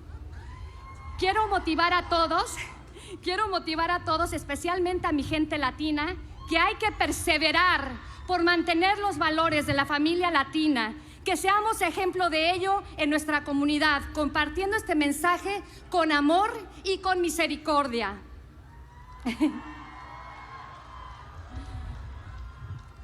Los latinos aquí en Estados Unidos somos la población que está creciendo más rápidamente. Nos han llamado incluso el gigante durmiente. Así que somos la esperanza de este país. Si nos unimos juntos, óiganlo bien, podemos lograr el fin del aborto. Nunca olviden que cuando somos leales a Dios por sobre todas las cosas, Él nos bendecirá abundantemente. Amén. Dios nos ha dado distintos talentos a todos y los invito a que los usen e inviten a más gente a hacer lo mismo en el movimiento Provida. Les cuento que Dios me inspiró a escribir y dirigir un cortometraje Provida, el verdadero significado del amor. Lo pueden obtener gratis para su uso y seguirme en mis redes para que sigamos en contacto en mi página de internet karimelozano.tv. Gracias a todos desde el fondo de mi corazón. Créanme que cada uno de ustedes hace una gran diferencia. Each one of you are doing a great difference. Thank you so much. Que Dios me los bendiga y no olviden que juntos, unidos por la vida, hacemos la diferencia.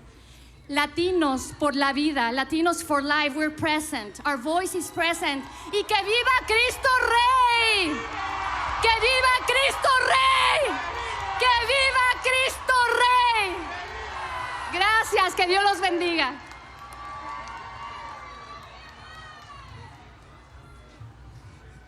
Thank you, Carrie Mae. As tight end for the Baltimore Ravens, Benjamin Watson might not be your typical pro-life leader, but this incredible athlete, husband, and father is a true embodiment of the power of one.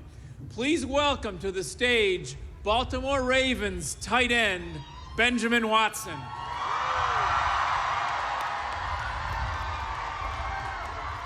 Hey, hey. Are y'all cold? I am too. Hey, it's an honor to be here with all of you. This is a beautiful sight to see.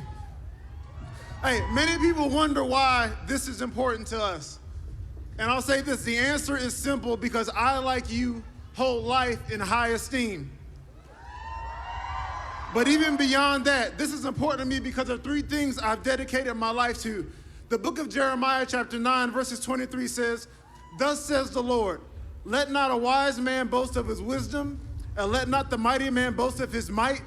Let not the rich man boast of his riches, but let him who boasts boast of this, that he understands and knows me, that I am the Lord who exercises loving kindness, justice, and righteousness on the earth. For I delight in these things, declares the Lord." As a man, as people created in God's image, my desire is to delight in the very things that my Creator does. So as we rally and march today, let us remember three things. First, let us remember the power of loving kindness, that we may comfort the men and women who have made these decisions willingly or under duress. That pro-life will not only be a political stance or an argument, but a way of life for all of us. To be pro-life should be all-encompassing. From conception to the grave, standing for life includes victims of sex trafficking and abuse, the hungry, the poor, the disadvantaged, as well as the elite. Secondly, let us remember our commitment to justice, that those who take innocent life be held accountable, and that these lives will never be forgotten under the guise of choice. That we stay the course on days when the fire inside us burns, as well as days when the ember flickers. In many respects, this battle may seem never-ending, but never forget that the goal is worth the effort.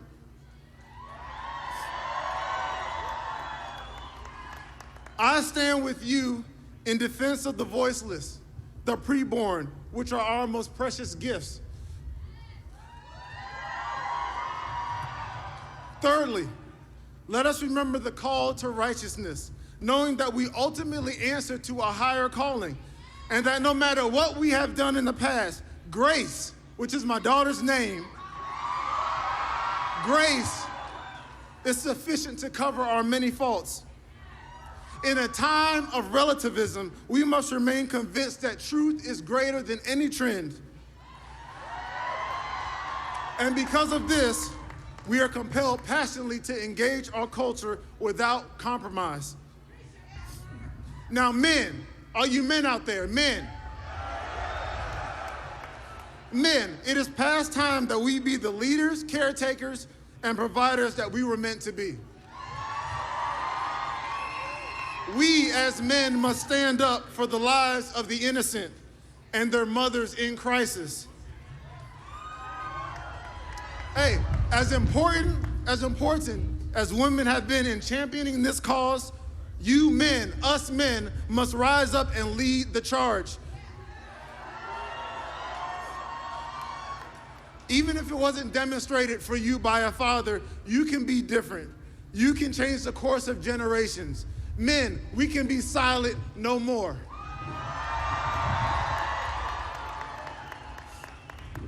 Looking out I see a sea of collective humanity.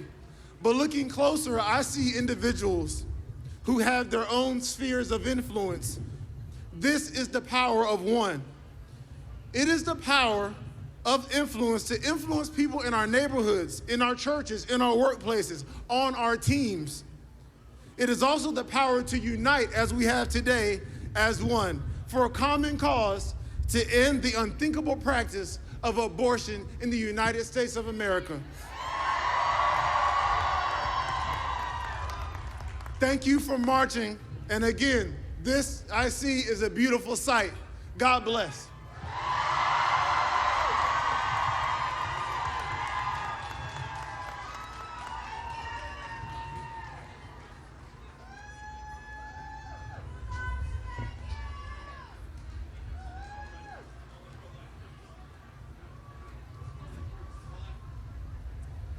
Okay, folks, we're coming very close to the end here. It's been amazing, hasn't it? The pro-life movement is made up of incredibly dedicated individuals who work day in and day out to build a culture of life in the United States of America. I would encourage you to do what you can to learn more about many of these organizations by visiting our March for Life Expo back at the Renaissance Hotel after you march. It's free of charge. You get lots of giveaways and what have you.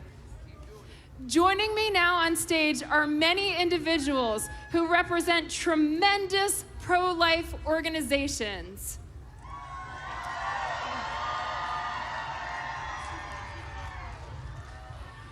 Because we're running a little late, I'm not going to be able to run through the list of each one right now, but I can't tell you how very, very, very grateful we are to each of these organizations represented up here, and I think still coming up here now. Take an opportunity, folks, to wave and get selfies and do all that you can. Excellent. And now, I have just a few administrative announcements before we close. If you have any trash, please drop it in a trash can along.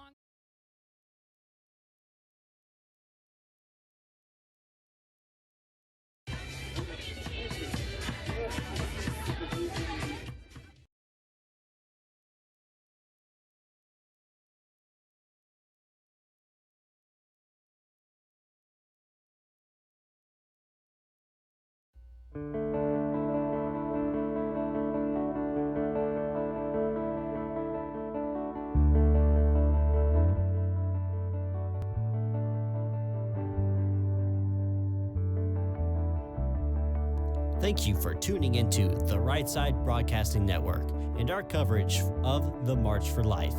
Unlike the mainstream media, we here at Right Side Broadcasting believe in fair and equal coverage of events and news around the world. We cover events like this for people like you. Now we need your help to take Right Side Broadcasting to the next level.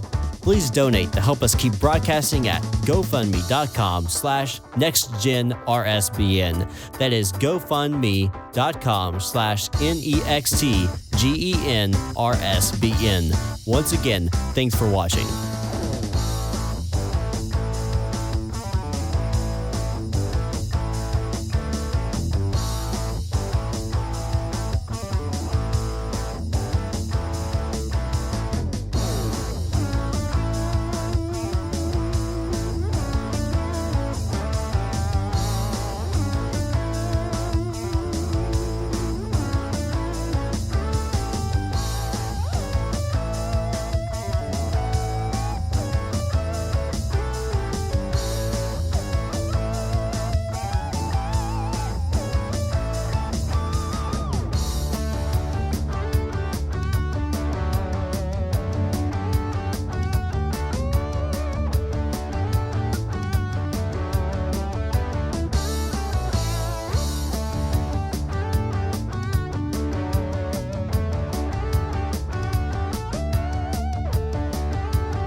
Thank you for tuning into the Right Side Broadcasting Network and our coverage of the March for Life. Unlike the mainstream media, we here at Right Side Broadcasting believe in fair and equal coverage of events and news around the world. We cover events like this for people like you. Now we need your help to take Right Side Broadcasting to the next level. Please donate to help us keep broadcasting at GoFundMe.com/NextGenRSBN. That is GoFundMe.com/NEXTGENRSBN. Once again, thanks for watching.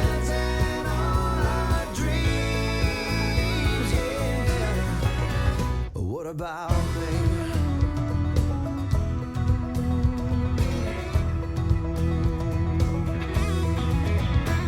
I'm drinking.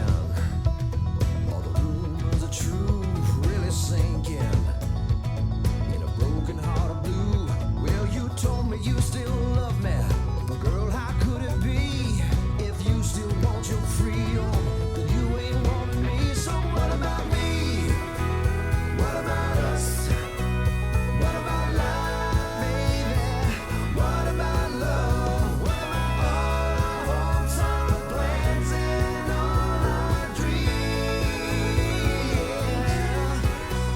What about me?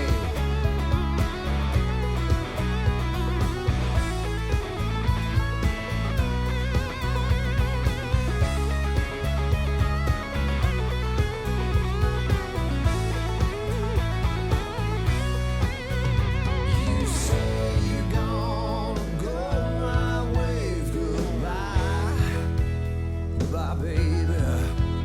Don't you worry about all these tears I've cried.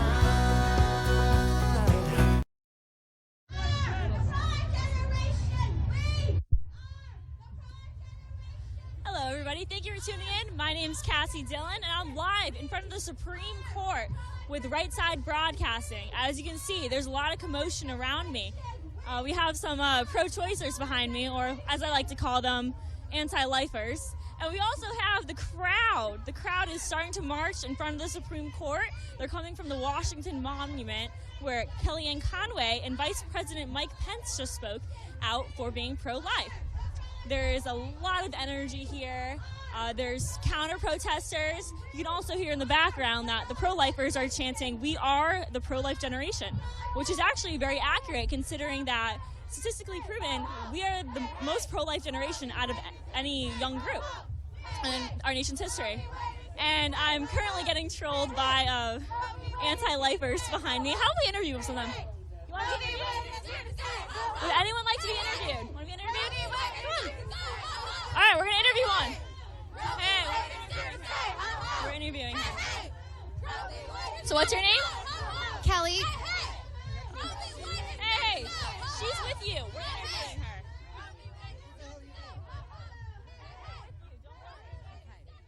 All right, what's your name? Kelly Music. And where are you from? Washington, D.C. Oh, so you're from the area. Awesome. And what brings you out here today? To support the Feminist Majority Foundation and support the access to abortion. Now, were you part of the Women's March last week? Yes. Now, what do you think about the differences between the march last week and what's going on today? I think there are certainly a lot more people at the Women's March.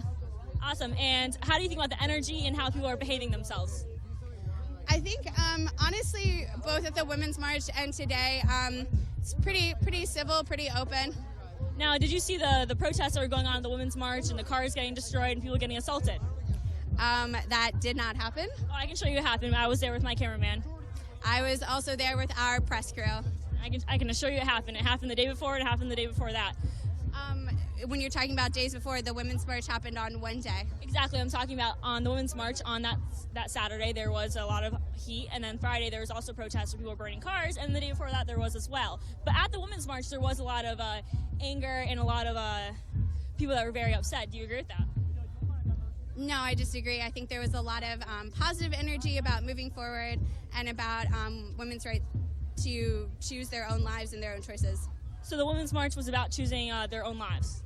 Yes. How come pro-life women were not invited to the Women's March? I cannot speak on behalf of that. I wasn't an organizer of the Women's March.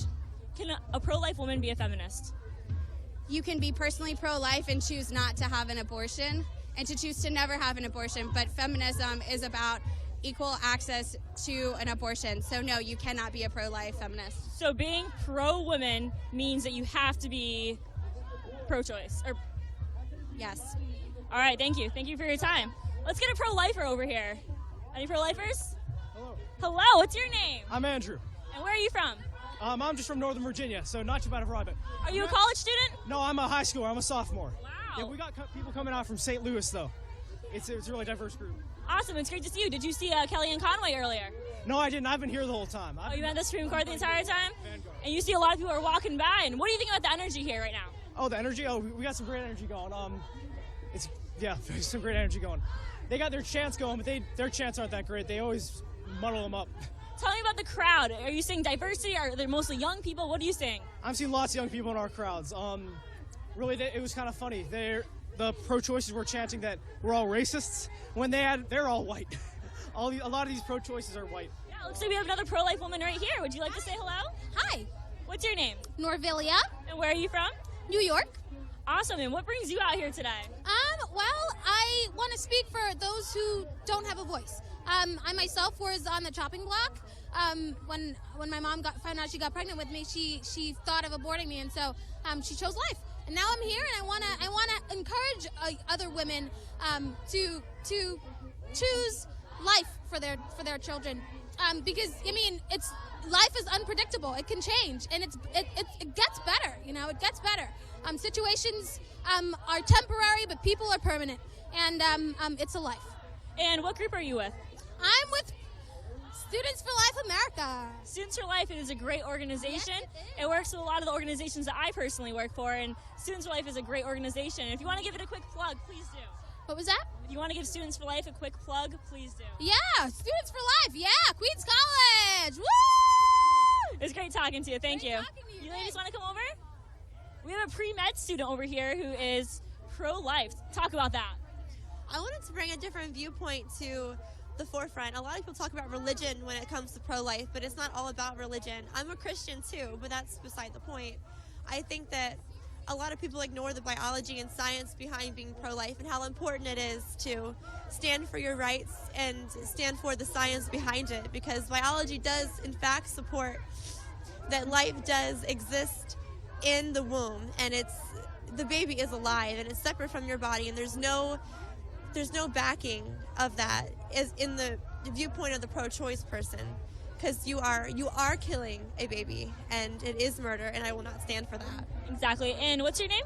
Laura. And what school do you go to? I go to UMBC. What? UMBC. Awesome. So thank you for talking to us. Let's talk to some of your friends too. We have a feminist. Now, a couple of minutes ago, I had a pro-choicer talking to me, telling me that you cannot be a feminist. You cannot be a feminist and be pro-life. Do you agree with that statement? I completely disagree with that statement, because the babies who are in the womb who are women should have a voice as well, and they can't have a voice for themselves, so I'm the voice for them. And they deserve equality just as much as I do. And now, were you at the Women's March last week? I wasn't. Now, they're actually uninvited people who were pro-life. Now, what do you think about that? I think it's absurd, because everyone's opinion should be stood for, and by uninviting them, you're just saying you're not welcome, and then your opinion doesn't matter, but it absolutely does matter. That's their opinion, and it matters just as much as pro-choice does. Exactly. So, where are you from?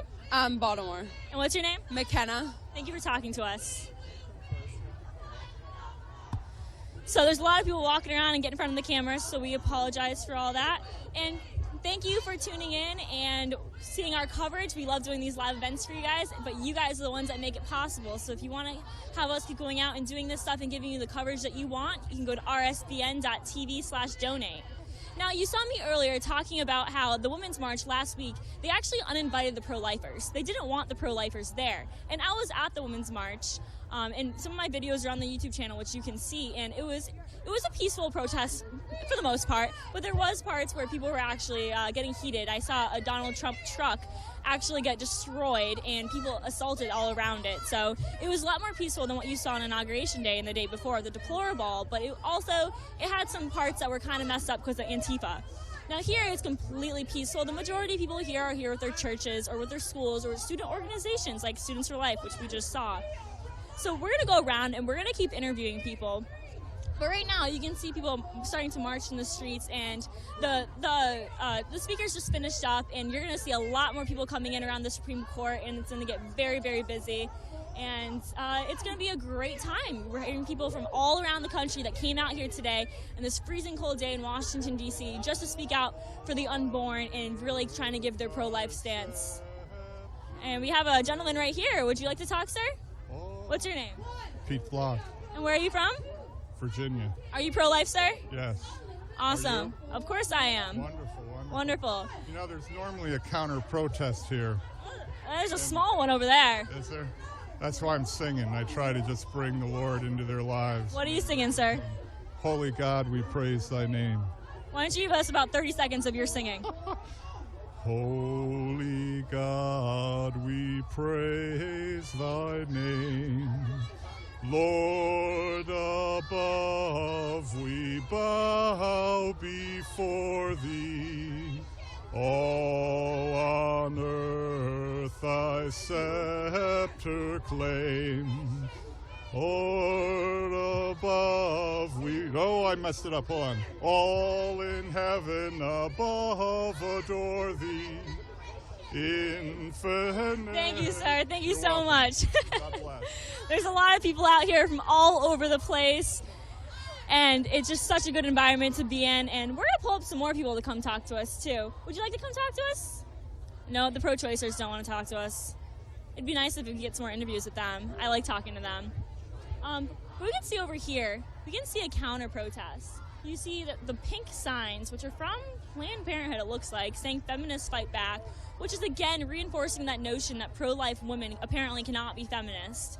So many of them were disinvited to the Women's March last week, which makes no sense. There's a lot of pro-life people who are not for Donald Trump or for what he stands for, but that doesn't take away from them actually being a feminist or being pro-life if they choose to be. So let's just take a look at the protests over here.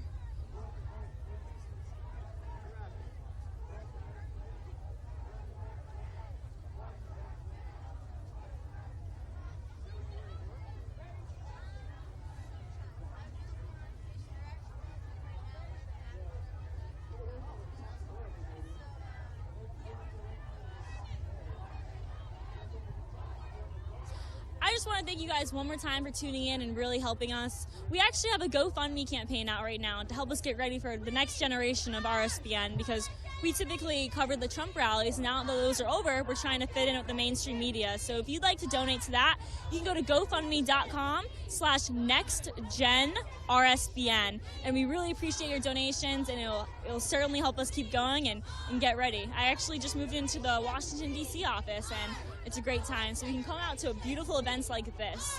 Now, I'm going to talk a little bit about what I've seen on this event so far. I've seen a lot of Trump signs. I've seen a lot of American flags. I've seen people from all different backgrounds. People are just coming together. They're trying to have a good time and really stand for what they think is a lack of respecting human rights. So that's what this message is about today, and it's certainly interesting to see all these different people from different backgrounds. And I'm certainly going to be interviewing them in a little while. I have some students that are going to come up and speak to us. As you know, I mostly cover college news and different students, so we'll be certainly doing that. But for now, we're just going to give a little pan of what's going on around us, because that's what we're known for. So thank you.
I'm putting my mic down, so you should probably.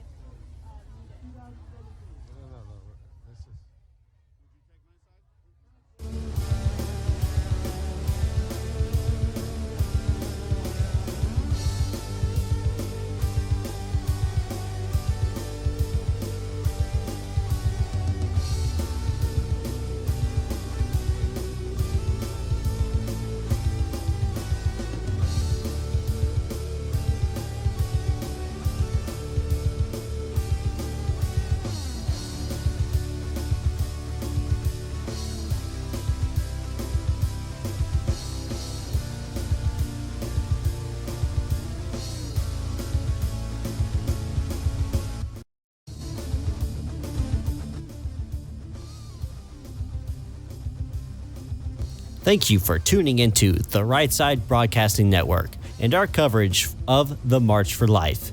Unlike the mainstream media, we here at Right Side Broadcasting believe in fair and equal coverage of events and news around the world. We cover events like this for people like you. Now we need your help to take Right Side Broadcasting to the next level. Please donate to help us keep broadcasting at GoFundMe.com/NextGenRSBN. That is GoFundMe.com/NextGenRSBN. Once again, thanks for watching.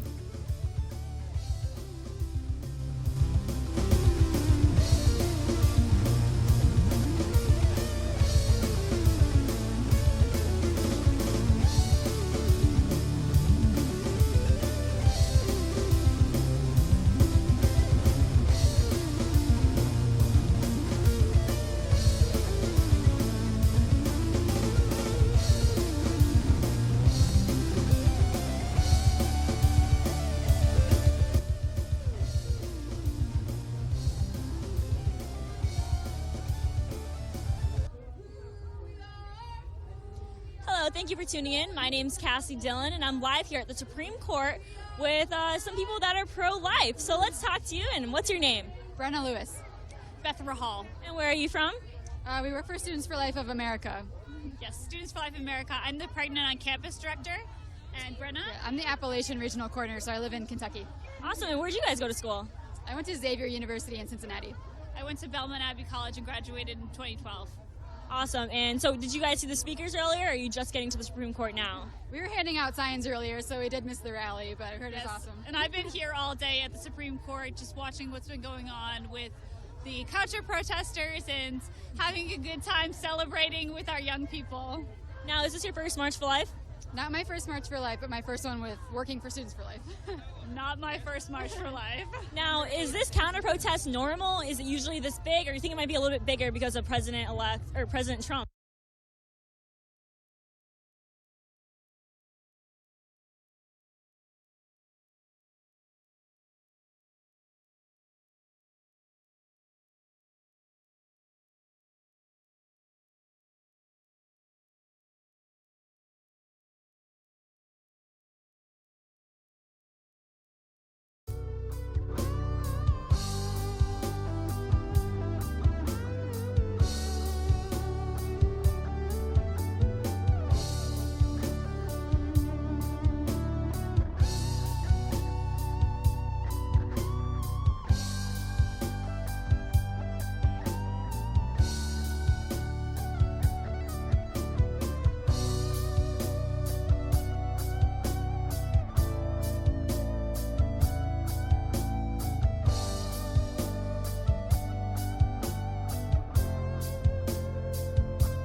Thank you for tuning into the Right Side Broadcasting Network and our coverage of the March for Life. Unlike the mainstream media, we here at Right Side Broadcasting believe in fair and equal coverage of events and news around the world. We cover events like this for people like you. Now we need your help to take Right Side Broadcasting to the next level. Please donate to help us keep broadcasting at GoFundMe.com/NextGenRSBN. That is GoFundMe.com/NextGenRSBN. Once again, thanks for watching.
Thank you for tuning into the Right Side Broadcasting Network and our coverage of the March for Life.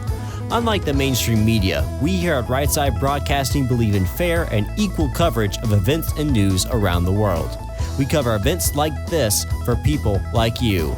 Now we need your help to take Right Side Broadcasting to the next level. Please donate to help us keep broadcasting at GoFundMe.com/NextGenRSBN. That is GoFundMe.com/NextGenRSBN. Once again, thanks for watching. name is Cassie Dillon, and I'm live here with Right Side Broadcasting in front of the Supreme Court, and I'm joined by two pro-lifers, and we're going to talk to them a little bit. So, what's your name and where are you from? My name is Georgette Forney, and I'm the co-founder of the Silent No More Awareness Campaign. I'm from Pittsburgh, but we've got over 65 women here from all over the country to be silent no more, including my friend Cindy. I'm Cindy Stone. I'm from Los Angeles, California. And you guys came out here last night or a couple days ago? We got here a couple of days ago. We were out in San Francisco last week. We've been here for the last 15 years being silent no more every year. Now, is the counter protest usually this big, or is it normal? It comes and goes. Typically, they do them a candlelight vigil with about 35, 40 people. But in the last 2 years, there's been more of them each year. And now, could you talk a little bit about the sign that you're holding? Sure. I'm holding this sign because I regret having an abortion when I was 16 years old. Things were a lot different then, right? Things were different, but even more important is that we were told that the message of abortion is that we aren't strong enough to be a mother. And I realize now that that message was really wrong, and it was misleading, and it was really underestimating the power and the strength of women. We are strong, and we can handle motherhood.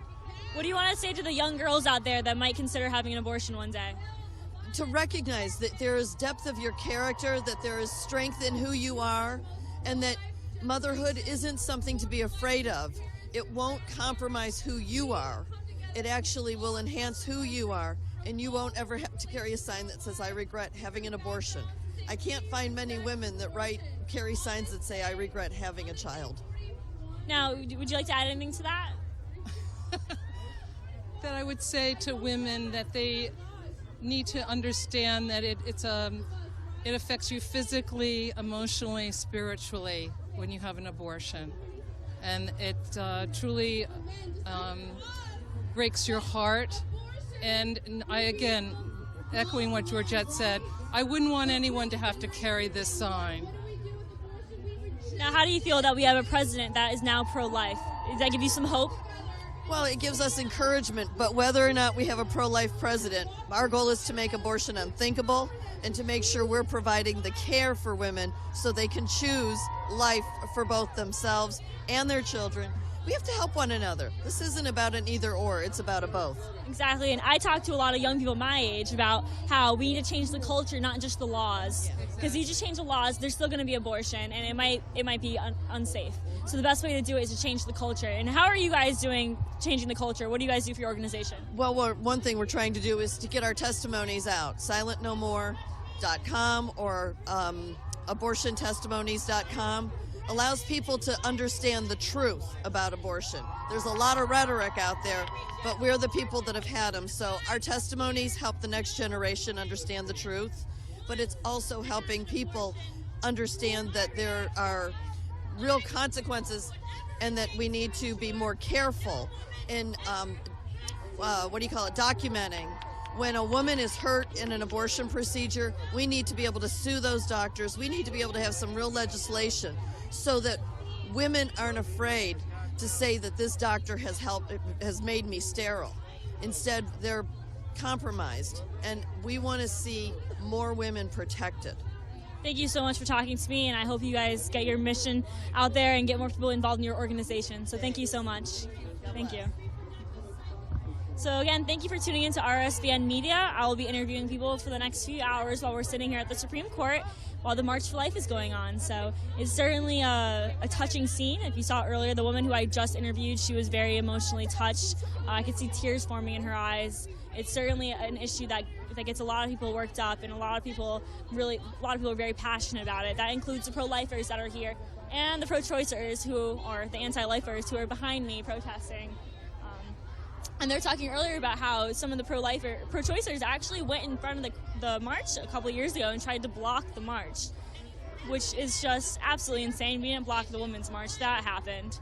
So I'm going to go around and I'm going to keep interviewing people and have more people lined up for you. So you can stay tuned in with RSBN Media. And if you want to keep us going and help us make this possible, we now have a GoFundMe campaign. So you can go to gofundme.com/nextgen, GEN, RSBN. So thank you so much. And now we're just going to show you what's been going on in the crowd, because that's what we're famous for. So thank you for tuning in.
about me.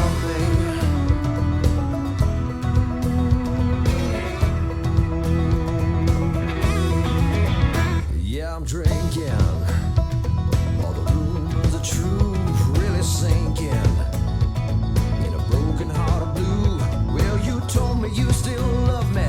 But girl, how could it be? If you still want your freedom, then you ain't wanting me. So what about me? What about us?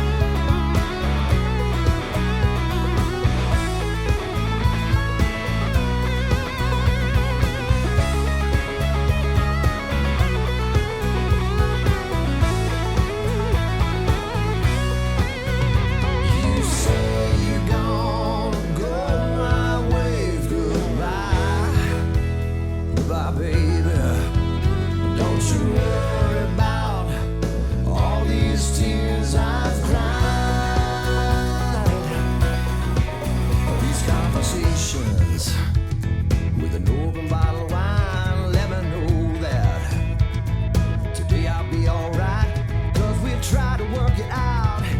Too bad we never could. We had our ups and downs. Now you're gone for good. So what about me? What about us? What about life, baby? What about love? What about all our hopes, all our plans, and all our dreams? What about me? What about us? What about life, baby? What about love? What about all our hopes, all our plans, and all our dreams? What about me?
Thank you for tuning into the Right Side Broadcasting Network and our coverage of the March for Life.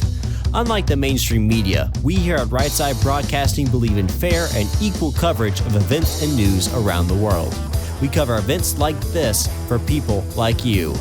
Now we need your help to take Right Side Broadcasting to the next level. Please donate to help us keep broadcasting at GoFundMe.com/NextGenRSBN. That is GoFundMe.com/NextGenRSBN.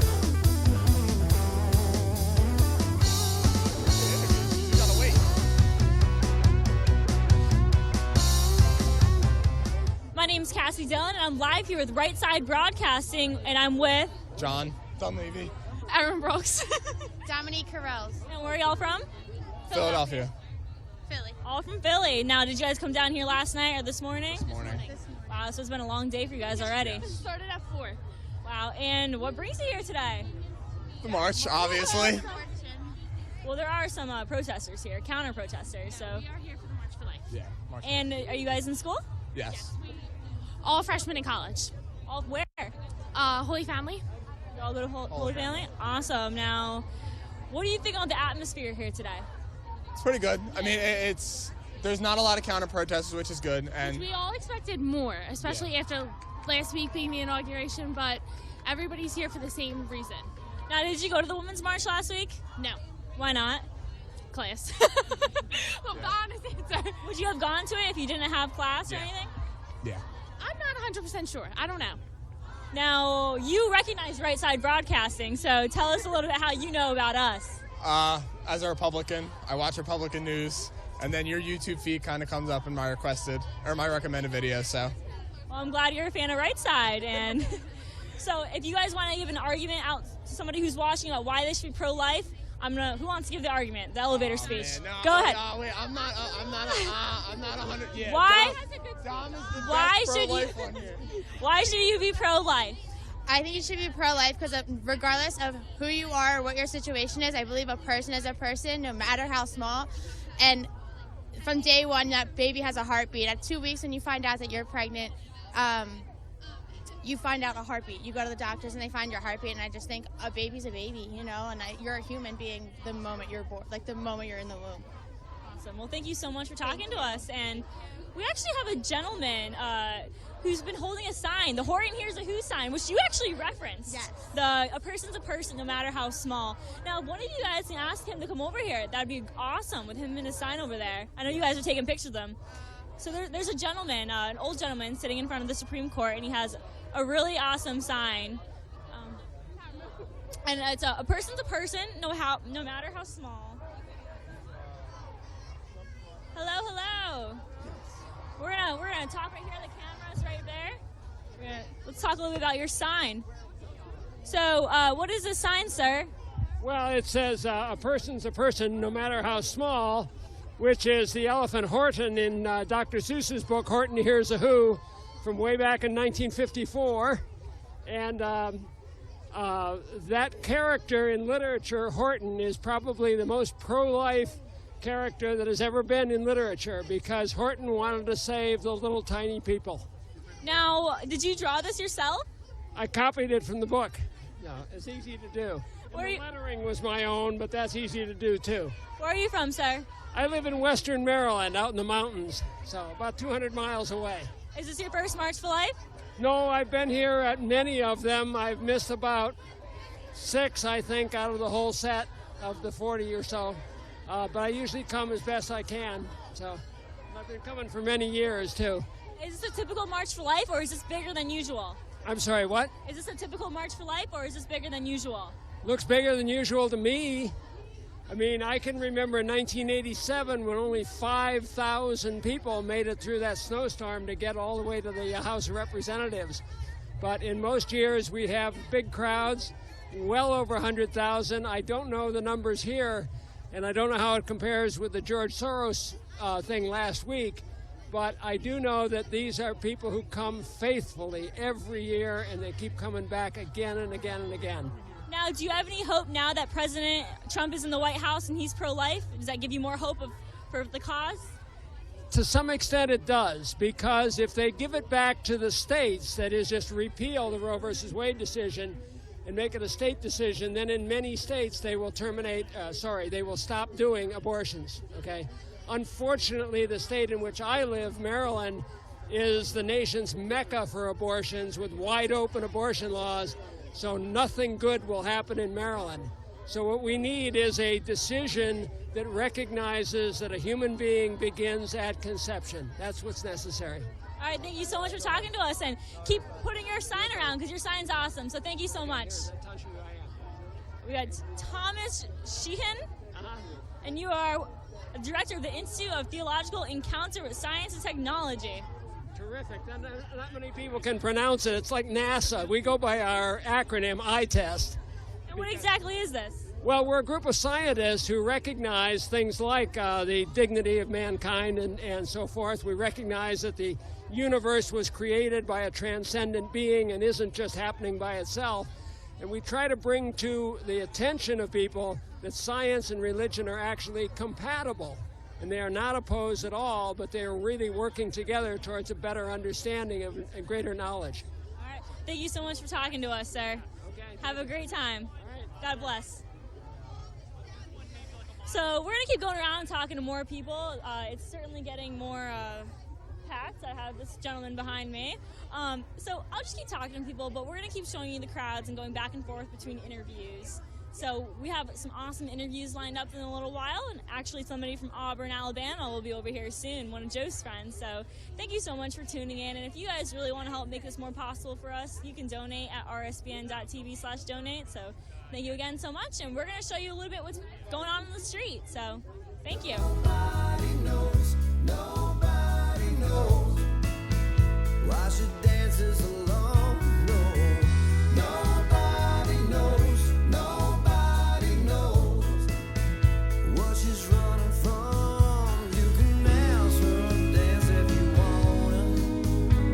you smile and just say no? Nobody knows why she dances alone. There's a million things that it could be, from broken hearts to broken dreams, or getting tired of being left out one more time. To tell you the truth, your guess is as good as mine.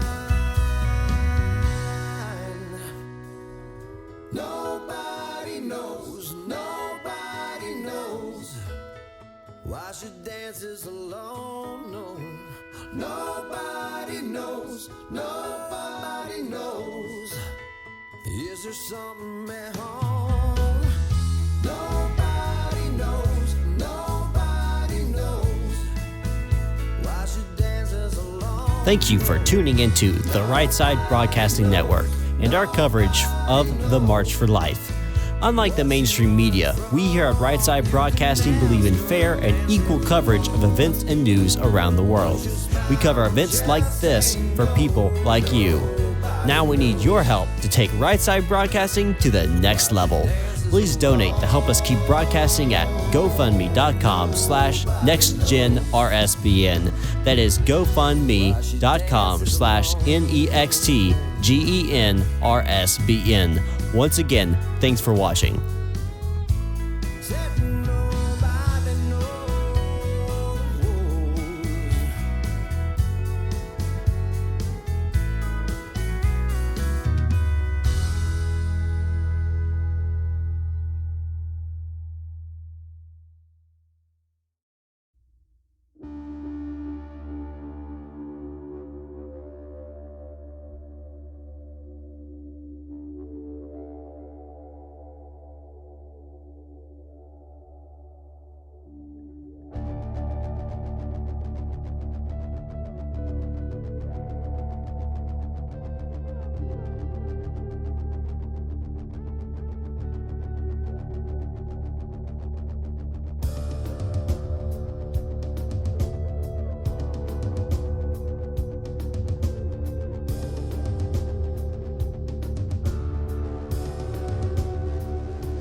Thank you for tuning into the Right Side Broadcasting Network and our coverage of the March for Life.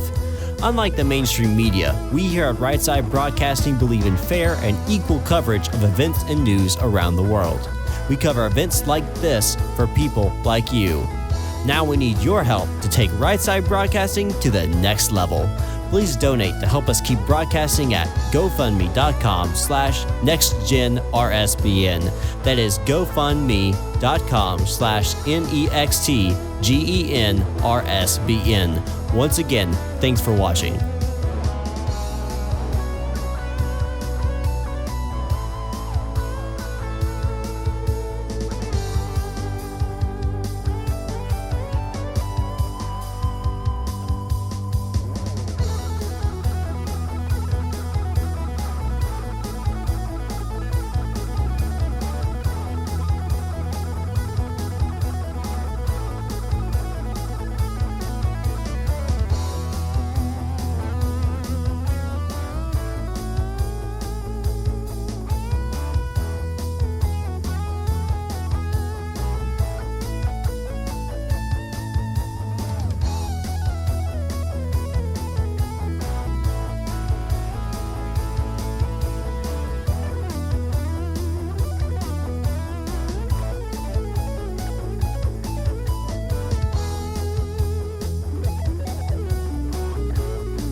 Right Side Broadcasting Network. And right now I'm joined by Lisa, who's from Alabama. Awesome, and she's actually a friend with Josie.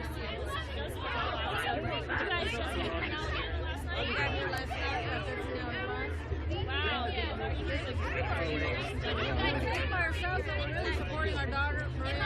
It's Alabama, and she's part of Bama Students for Life, and they've brought a whole group over. And I see a lot of young faces here. So do you agree with that? I agree a lot. I love the young generation.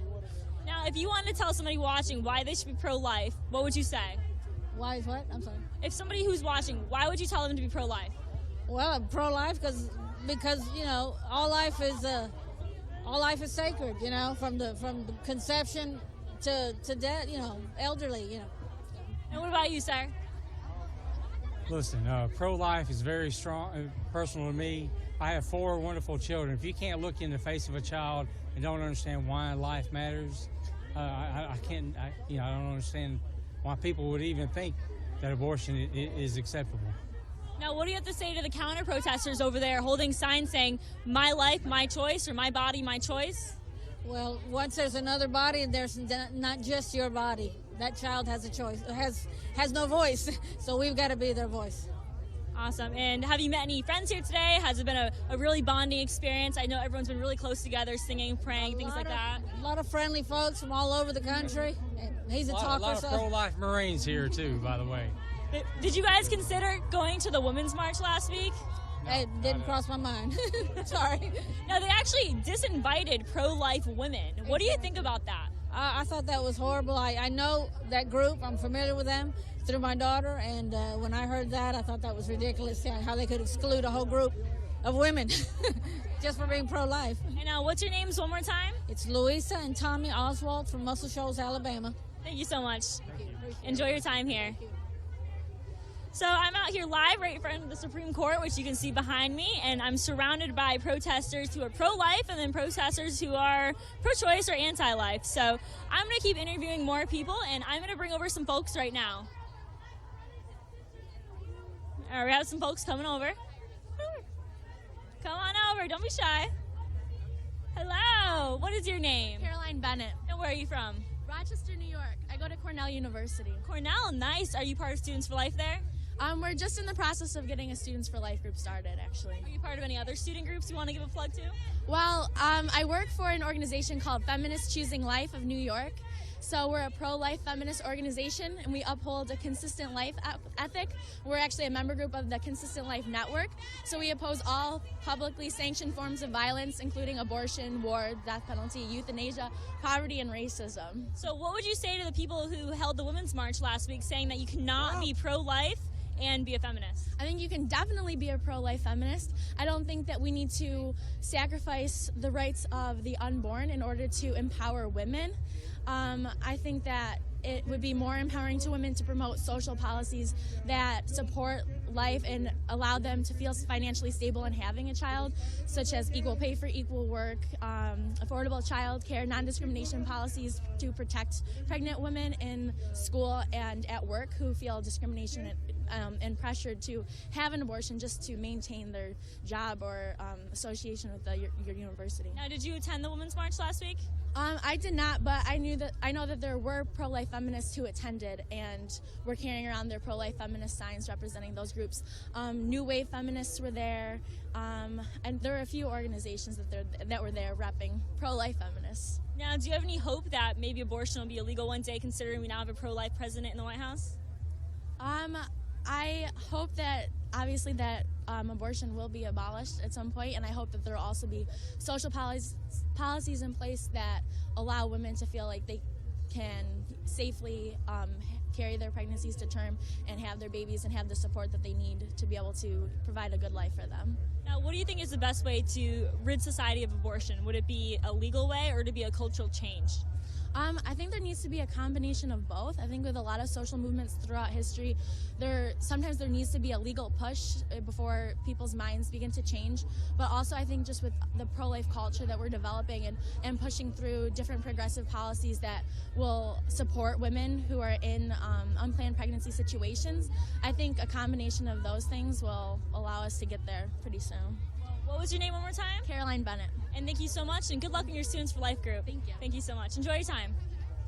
So we're still out here. We're going to find some more people to interview, and we'll keep going around the march. So it's certainly an interesting time. It's filling up. There's more and more people coming up. And I actually have a friend over here who's holding a really interesting sign who I was talking to a little bit earlier. Excuse me, folks. He's actually holding a sign saying, what's your sign say? I am a libertarian and I reject abortion. Now, how does being pro-life intertwine with the liberty movement? Well, it's pretty simple. We as libertarians adhere to something that we call the non-aggression principle. So basically we all agree that we're endowed with our Creator with certain inalienable rights, like it says in the Declaration of Independence: life, liberty, and the pursuit of happiness.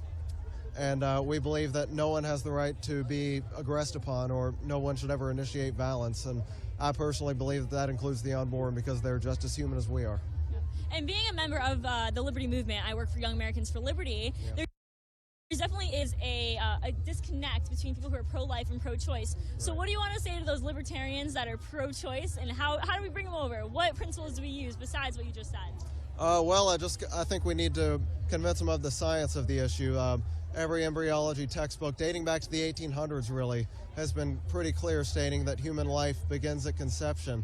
And you have people like Senator Rand Paul, who I really support. He's from my home state of Kentucky. His father, Ron Paul, Austin Peterson, they're all big libertarians. They're all pro-life. And we believe that the non-aggression principle extends to all human beings, both inside and outside the womb. So awesome. And how are you feeling today, and what's it like here? Oh, I'm really excited. Lots of young people here today, and there's lots of people of all political persuasions. It's not just traditionally conservatives like it usually is. There's a number of libertarians like myself. I'm seeing a lot of Democrats for Life signs, a lot of feminists, a lot of outspoken atheists here. So the pro-life movement, I think, is a lot more diverse than it's given credit for, and I consider that one of our strengths, really. Do you think we're getting to a time where we might actually get something done and get this policy changed, or this social concept where people are actually in favor of it and they think it's acceptable? Do you think that's going to start changing over time? Because these marches are getting bigger. Yeah, they sure are getting bigger, and it doesn't really surprise me, because our studies show that our generation, millennials, are more pro-life than any generation preceding it. And I think a big reason for that is because we're starting to wake up to the science to it. We were born with ultrasounds. We've seen our younger siblings with ultrasounds. Parents post them up on their refrigerators and everything. So, we have 4D sonograms and everything. So the technology is really catching up, and I think we're really starting to awake about what is inside the womb. All right, well, thank you so much for your time today, and keep having fun and show the Liberty Movement to everybody and let them know that we're pro-life too. All right, thank you. Thank you so much. Now the sun's coming out and it's getting a little warmer. It's been fairly cold around here, so it's starting to warm up, and people are having fun. So it's definitely nice to see all these different signs. They have so many different messages. I talked to two women earlier who said they regret their abortion. They're holding signs saying that they regret their abortion. So it's certainly interesting to see all these different points of views and perspectives. And I've met more people who are anti-Trump today than I have pro-Trump, and they're all pro-life. So there's definitely a huge pool of people here really coming out and trying to represent what they think pro-life stands for, and they're trying to be as inclusive as possible to all different political persuasions.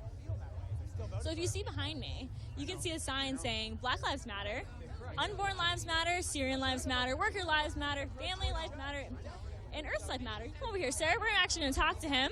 He has a New York Times hat on. Is that just you like the New York Times, sir? I just read it. No, I don't. I'm not a reporter or the editor. Now, what's your name and where are you from? My name is Kirk Kramer, and I'm from Cottage City, Maryland. Now, could you talk a little bit about your sign? Yeah. Well, I have to get credit. I have to give credit to my wife who made it.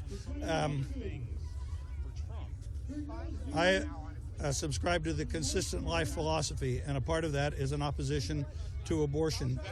But being pro-life means a lot more than opposition to abortion. It's as a wise man once said, it's a seamless garment. It includes support for other people whose lives are in danger or who are suffering, like immigrants and migrants from Syria. It includes taking care of our common home, the earth. It includes standing up for the rights of workers and unions of working people who are trying to make life better for themselves and their families.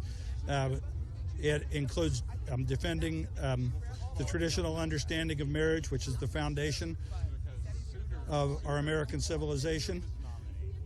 But most fundamentally, I think the consistent life philosophy means standing up for the unborn, overturning Roe versus Wade, and recriminalizing abortion.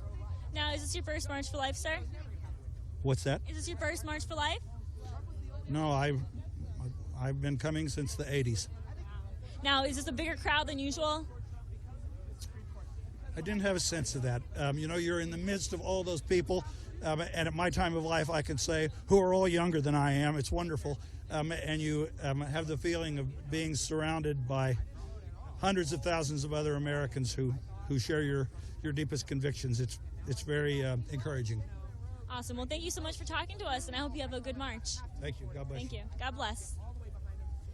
So we're definitely talking to many different people, and you guys are the ones that make it possible for all of us to come out here and really talk to the people and have the coverage for you. So if you'd really like to help us keep going and help us get our DC office off the ground, you can donate at rsbn.tv/donate. So we're going to walk around for a little bit longer, and we're going to show you guys more of the crowd and let you get the feel for it, for all the people who aren't here but wish they were here. So I'll be back in a little while with some more interviews, so thank you for tuning in.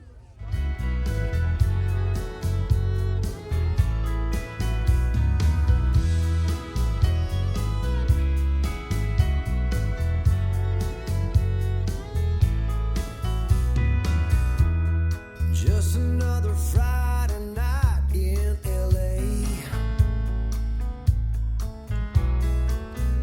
We all getting down, feeling right. And there she is alone again in the corner.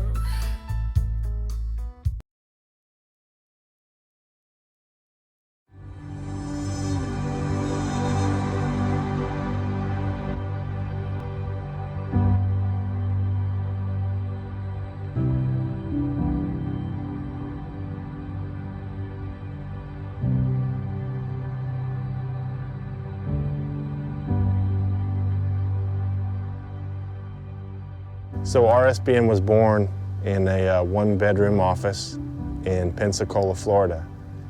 And once I realized the potential that we had to become sort of this new media, the people's media, I knew I had something special, and we decided to move our family to Auburn, Alabama. And so now here we are, and Right Side is everything to my family. It's all we have. I know personally for me, after graduating from college and not really knowing where I was going to go, I couldn't find a job. I applied and applied and applied, and I couldn't find a job. So I moved across the state to Auburn, Alabama, and joined Right Side Broadcasting. And I know without that opportunity, I wouldn't be who I am today, and I wouldn't be able to support my family. For months leading up to graduation, I didn't know what I was going to do. I sent out my resume, I lined up interviews, and I did as many internships as I could, one after the other, waiting to find something that just clicked for me. I wanted to find a passion, and I wanted to love what I did. Finding RSBN was nothing short of divine intervention. I had spent time praying that my passion and my profession would line up. I relocated from Colorado to Alabama to work for Right Side Broadcasting. Right Side Broadcasting has given me a platform to express my views and opinions to you, the viewers. I moved here from Bettendorf, Iowa. We are so honored and blessed to have had the company grow as much as it has, but there's still room for us to grow. The thing that is most important to me as far as being a part of this is the mission. True journalism survives. I moved from Los Angeles to Alabama to work at Right Side, and you might wonder, why would I do that? Well, Right Side to me, it's a really unique chance to do news in a different way. I'm really excited to do stuff that's unique and new and different, and Right Side, I felt, is a place that can give us that chance to do that, and that's why I moved all the way here. All of these people, including myself, rely on generous donations from people like you. Without your support, we couldn't give you the content and coverage that we offer. We exist to serve the people, and now we need your help. Please help us take Right Side Broadcasting to the next level. Thank you.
tuning in. My name is Cassie Dillon, and I'm at the March for Life, and I'm right in front of the Supreme Court, and I have two people joining me here, so let's talk to them and see why they're here. So what's your name and where are you from? I am DeLon Gigger. I'm from Washington, D.C. Christina Bennett, and I'm from Connecticut. Awesome. So are you guys here with a specific group, or are you guys just here on your own?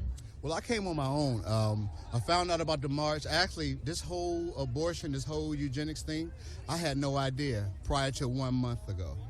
Once I found out that I was working with Planned Parenthood, passing out condoms, and once I found out that Planned Parenthood was actually murdering African Americans, I took up the banner. Now I'm coming out and I'm coming against abortion. I'm coming against Planned Parenthood. I'm educating my African Americans in my community about this whole abortion thing. So that's why I'm out here today. So you were formerly an employee of Planned Parenthood? Well, not an employee. I had a partnership. I was passing out condoms in the community. Safe sex. It was a safe sex outreach that we did. And I was passing out condoms not knowing. I thought I was helping the community by passing out condoms for Planned Parenthood, not knowing Planned Parenthood was killing the African Americans, killing people physically disabled. Just a lot of death going on. And my thing is now I'm about life and I'm about trying to transition. And so we can change all these this death that's going on with this Planned Parenthood thing. Now, what caused your realization? What woke you up and let you know that this was the movement that you now want to get behind? Well, what woke me up is first and foremost, I'm a believer in Christ. I gave my life to Christ when I was 19. And when I started realizing, hold up, this is life. God said when the embryo is in the womb, he knows him. God has a relationship with that embryo, that while it's alive, that fetus in the womb. So you can't cut that conversation off. You can't kill nothing like that when it belongs to God. So that's what really pricked my heart to realize it's about life for me. Now, was it somebody you spoke to while you were volunteering for Planned Parenthood, or is it something that happened in the news? What happened? No, what happened was a friend of mine, a good friend, Dina Bass, she works with Ben Carson's group, and she kind of told me about Margaret Sanger. I'm like, I've never heard of Margaret Sanger. When she mentioned Planned Parenthood, I said, well, I passed out condoms with Planned Parenthood. And then she gave me the whole background. I started reading and researching myself, and it just started burning inside. I'm like, this is totally against God, and I'm totally with God, so I'm going after it. I want to shut it down. And so you think she's really, the whole Planned Parenthood might be really harming the African American community? Definitely. When your ideology is to kill off the African Americans, then it's harming my African American community. It's a seed that's been planted in 100 years. It's a lot of death now in the community. It's a lot of, like for instance, I was sharing with this young lady. I had a young girl that come to me when I was young and told me she was pregnant and she wasn't. But just that trickery right there, to tell me that you were pregnant and you really wasn't just for money, that just shows the wickedness that's continuing in our community. Not only the death, just the trickery that goes on with that wicked seed that she planted. And God told me we're supposed to uproot the things of darkness, and that's what I'm going to do. Now, what do you want to say to the African American community that might be watching? African American community, this is Mr. DeLon Giga, Good Ground, Good Life. You all know the work that I've been doing in D.C. for the past 20 years. This cause is my cause, with or without you, because God is with me. And that's what I want to tell them. Christ is with me. I'm going after this. Salute. Good ground. Holla. Now, do you guys know each other? We just met. Awesome. So this movement's really bringing people together. I've seen a lot of people praying together, hugging each other. Now, what do you say about what he just was talking about? It's awesome. I would say it's an answer to prayer. I've prayed for over 10 years for the ending of abortion. I've prayed for over 10 years with a group called Bound for Life for the African American community to rise up and to speak out. And so he's an answer to prayer.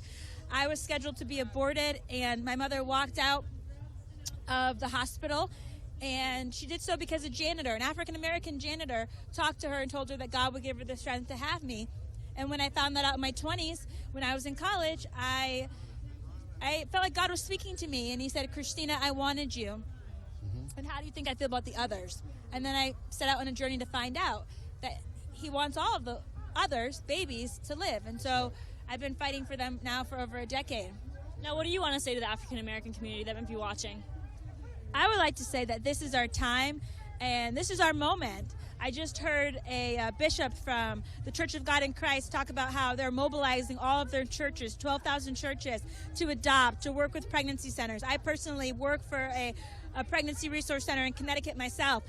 This is our time. We have more and more African Americans like Ben Carson, like Ben Watson, the football player, like Nick Cannon, who are speaking out and declaring the truth about Planned Parenthood and its the racism and its roots and the eugenics of Margaret Sanger, who founded it. And so the information's out there. It's not hidden.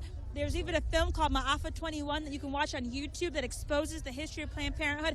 79% of abortion clinics, surgical abortion clinics, Planned Parenthood centers are within walking distance of an African American community.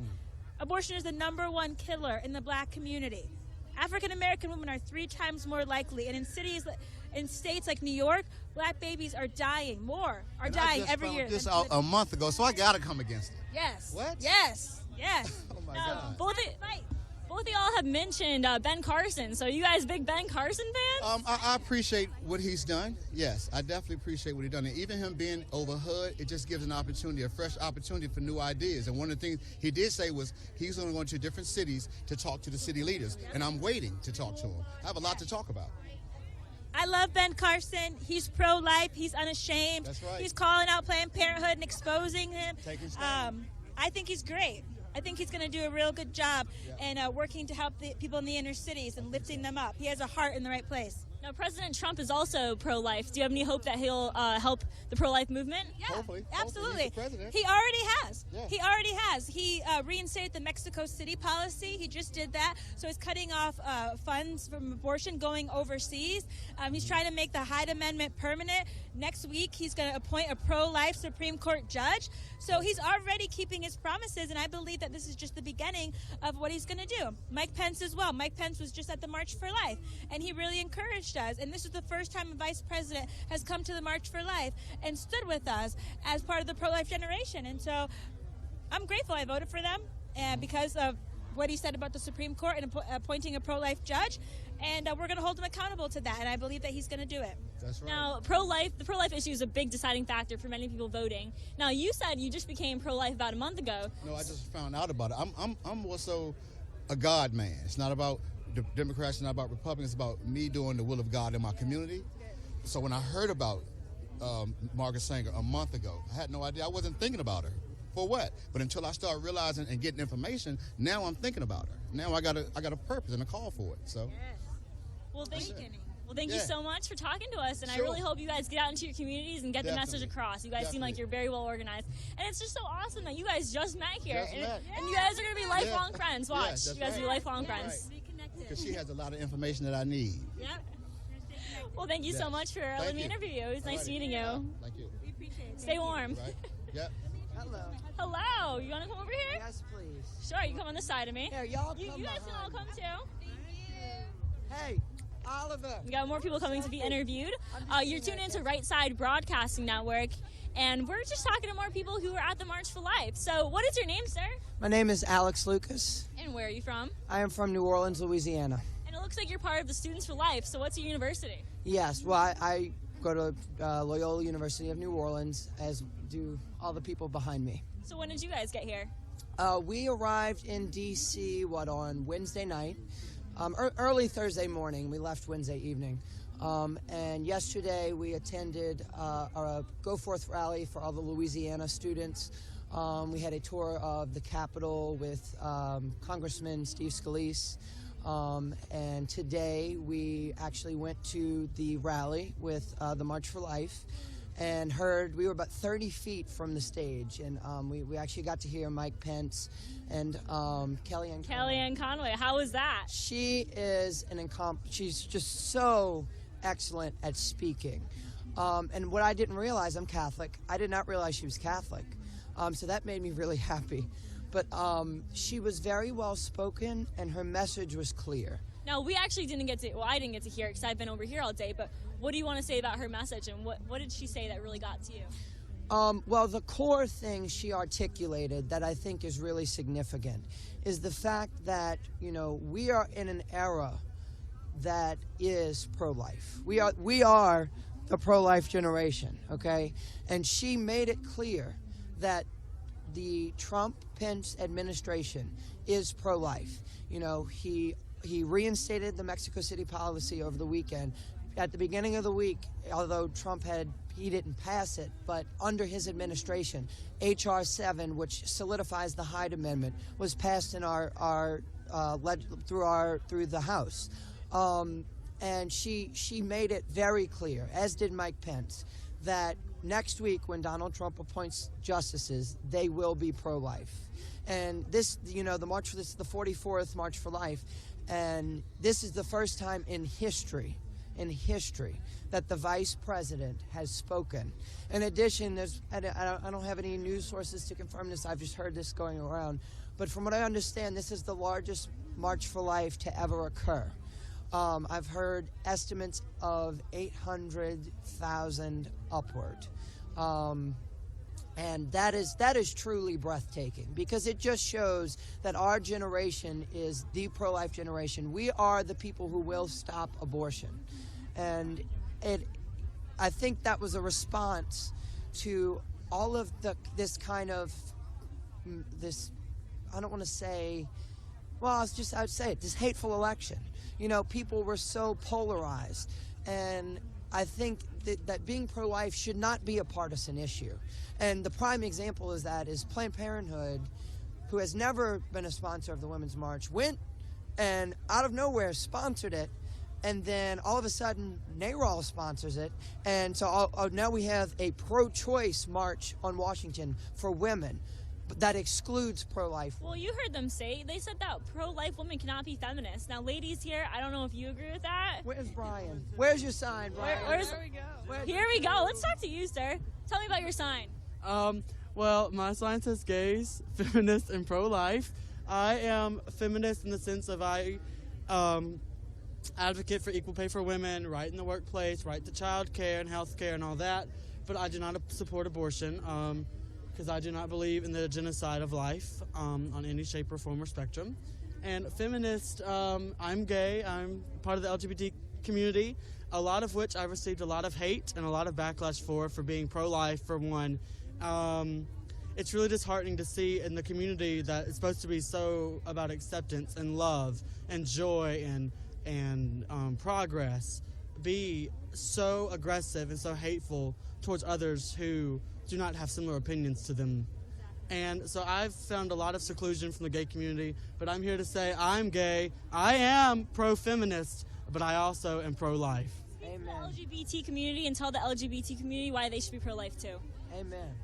You should be pro-life because it is important that we stop the genocide of all these children within our country who could be possible doctors, politicians, school teachers, the next doctor to cure cancer, the next scientist to find the biggest breakthrough in any kind of medicine, way, shape, or form.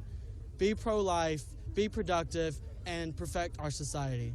Now, who is the chapter president for Students for Life here? We have co-presidents. Awesome. I actually both the presidents, and I'd like you guys to give a quick plug to Students for Life and tell people why they should join Students for Life. Before we do, I do want to say the reason why we are co-presidents, and we want to show that this is not just a woman's issue, that this is something that encompasses both males and females, because when you think about it, when a woman gets an abortion, she's hurt a lot, yes, but she's not the only person hurting. You know, there's lost siblings, potential people, like people that have lost their siblings. There are, lost fatherhood. And this is an issue that is all-encompassing. And so we just wanted to establish that. Yeah, and I definitely believe, when a woman has an abortion, you're not just losing little girls, you're also losing little boys. So I think that it definitely should include men as well. Awesome. And what was the thing you said? Why should people join Students for Life? Why should people join Students for Life? I have been involved with the pro-life movement since the end of my junior year of high school. And Students for Life is so excellent. They equipped you with the resources you need to express your voice and show what our country believes. And we, as I've established very clearly, we are the pro-life generation, and they equipped you with everything you need to show that. It's also really important too to make clear to everyone in our generation that being pro-life isn't just about being anti-abortion. It's also about caring for humanity in general. So fighting for the rights of people who are involved in human trafficking, fighting against the death penalty and assisted suicide, and just making sure that every human on this earth has the ability to live the highest quality of life that we can. And that's one of the main reasons we tried to form this club, is because we don't like the assumption that just because we're pro-life we're only anti-abortion, because in reality, like, we do care about women, we care about men, we care about all human beings. So this really isn't it's not just about, it's a lot about the babies, but it's not just about the babies, it's about all of us. And there's this stigma around the word pro-life. Sophie, your sign's in the camera. There's a stigma around the word pro-life. People immediately assume anti-abortion. And what people need to understand, as Chris has established, is that this is about all life issues, the death penalty and euthanasia and, human trafficking, and that abortion is the root issue here, because when you acknowledge that it's okay to end the life of an innocent, defenseless child, then you can justify taking the life of anyone for any reason. All right, one more question. Let's give it to somebody who hasn't spoken yet. How about you, sir? Now, they mentioned... let Sophie speak. Sophie, would you like to speak? Yeah, so... Or we're going to turn this way. We're gonna fix your hat first. We're going to speak to Sophie, guys. And we're going to turn you around, and we're going to bring you over here. All right, come on, Sophie. And you're going to stand right here. No, we're not. Just turn. All right, Sophie. Look in that direction. What do you want to say to anybody watching? I have been blind since birth. That is why my sign is always upside down. And I would just like to say that there's this stigma that the pro-life movement is all, white, conservative, crazy. But abortion primarily targets minorities, including people with disabilities. And I feel like that really devalues the lives of those who are not whole, who might have no sight or no hearing. And I feel like I'm standing for the disabled community here when I say that we have the right to live. Thank you, Sophie, so much. That was very powerful. Thank you. All right, well, thank you guys so much for talking to me, and I hope you have a really good time, and stay warm. Picture with you? Yeah, you guys can... You have him right over there. We're going to post her picture so you guys can watch that. Come on, Sophie, how about you stand next to me? Let's turn the other way. Come on, Sophie.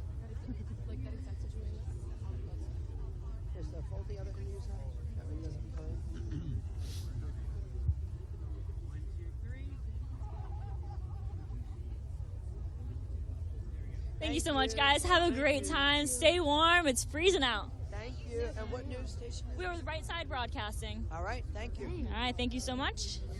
Bye, Sophie. All right. So you heard the students I just talked to talk about the pro-life generation. And when we talk about that, we're talking about how our generation, the millennial generation, has been more pro-life than any other generation we've had, including the baby boomers and Generation X. So we're just talking about how there's so many young people here. I'm seeing more young people than anything else. There's young people everywhere, which just really shows that our generation might be changing this. And you also heard them talk about how Mike Pence and Kellyanne Conway reaffirmed the fact that Donald Trump is going to appoint a pro-life Supreme Court justice. Now, that could really change what happened with Roe v. Wade. We might see something get overturned, but I guess we'll see what happens in the presidency, because it's going to be a long 4 years, and I'm really excited for it. So thank you all for tuning in and really watching RSBN and helping us get there. We just opened our DC office, and we're going to be providing live coverage to different events like this. But you guys are the ones that make it possible for us. So if you'd like to donate and help us keep going, you can go to rsbn.tv/donate. So thank you so much. And we're going to show a little bit more of the crowd again and get some more interviews lined up to really let you guys know what the people here are thinking.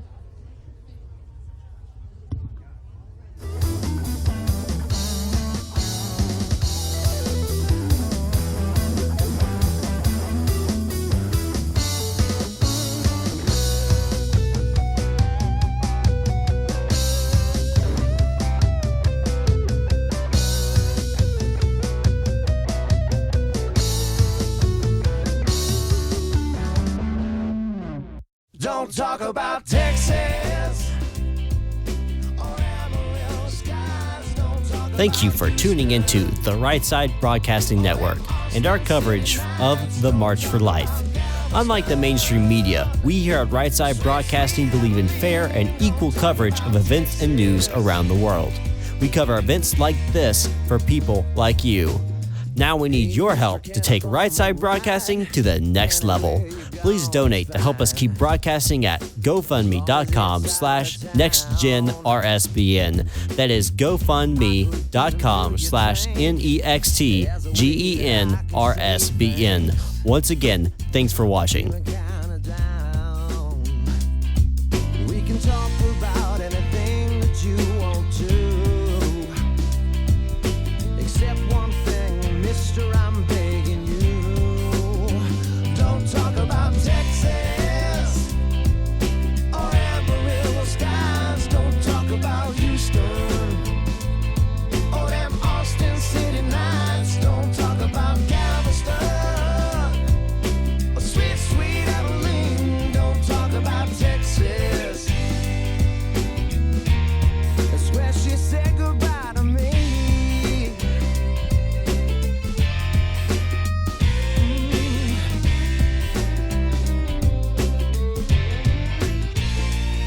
Well, I remember when she fell in love with me on that Corpus Christi beach. It felt so right.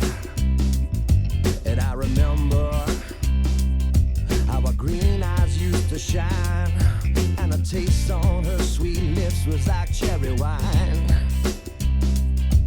We can talk about any state that we've been through, except the one where I hitched this ride with you. Don't talk about Texas or Amarillo skies. Don't talk about Houston or them Austin City lights. Don't talk about Galveston or sweet, sweet Abilene. Don't talk about Texas. That's where she said goodbye to me.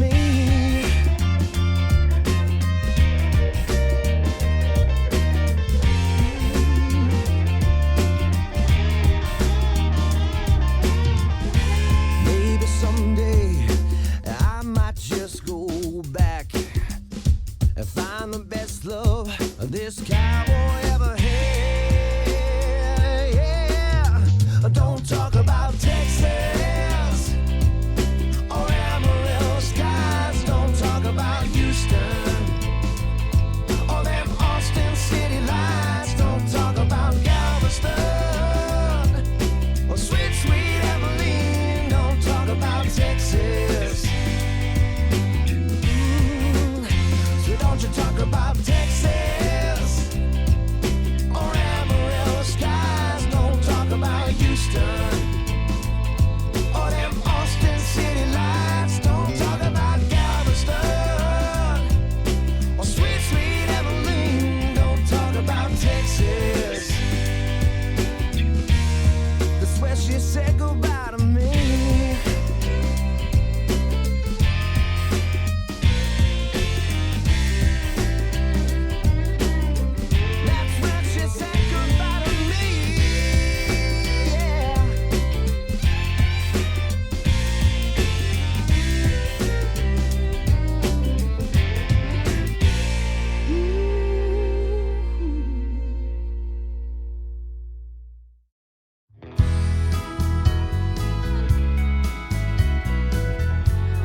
Court at the March for Life. And right now I'm joined by Kevin Burke.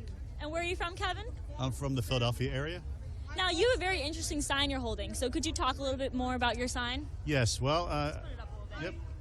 I am involved in I'm co-founder of Rachel's Vineyard Ministries for Healing After Abortion. I'm also involved with the Silent No More awareness campaign for women and men who speak out about their experience of abortion loss and abortion healing.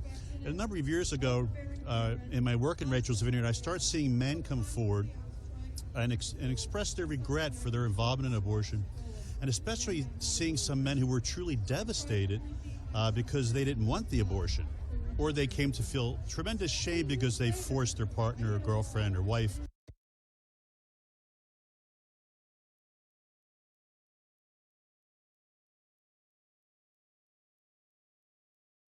Dance if you want, but you smile and just say no. Nobody knows why she dances alone. Nobody knows.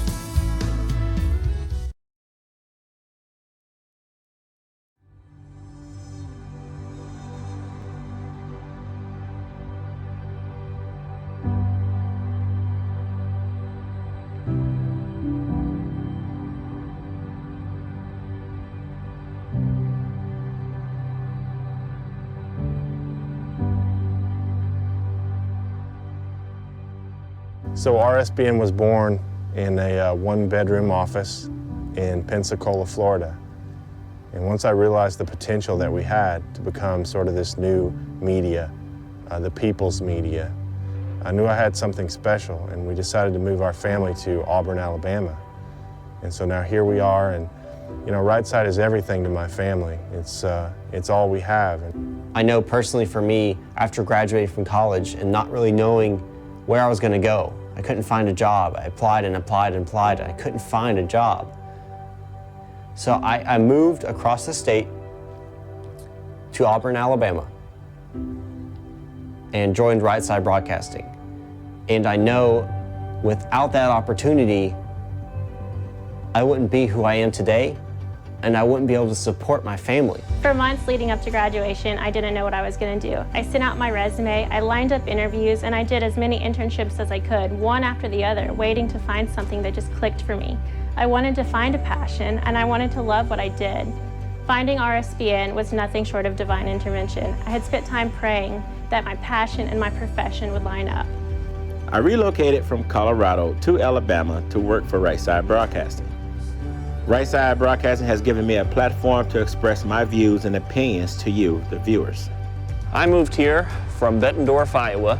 We are so honored and blessed to have had the company grow as much as it has, but there's still room for us to grow. The thing that is most important to me as far as being a part of this is the mission. True journalism survives. I moved from Los Angeles to Alabama to work at Right Side, and you might wonder, why would I do that? Well, Right Side to me, it's a really unique chance to do news in a different way. I'm really excited to do stuff that's unique and new and different, and Right Side, I felt, is a place that can give us that chance to do that, and that's why I moved all the way here.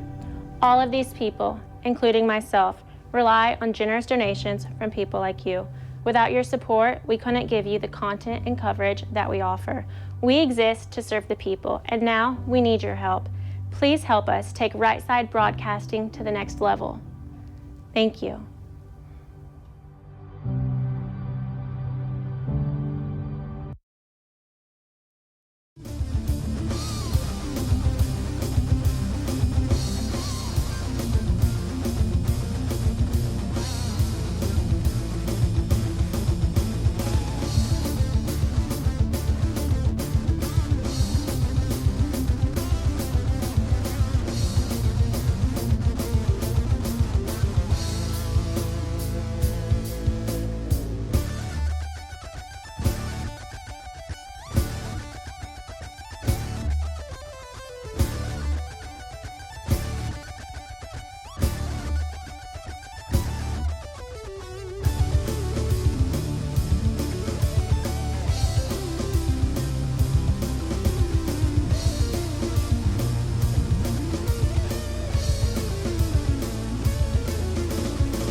and I am reporting live with...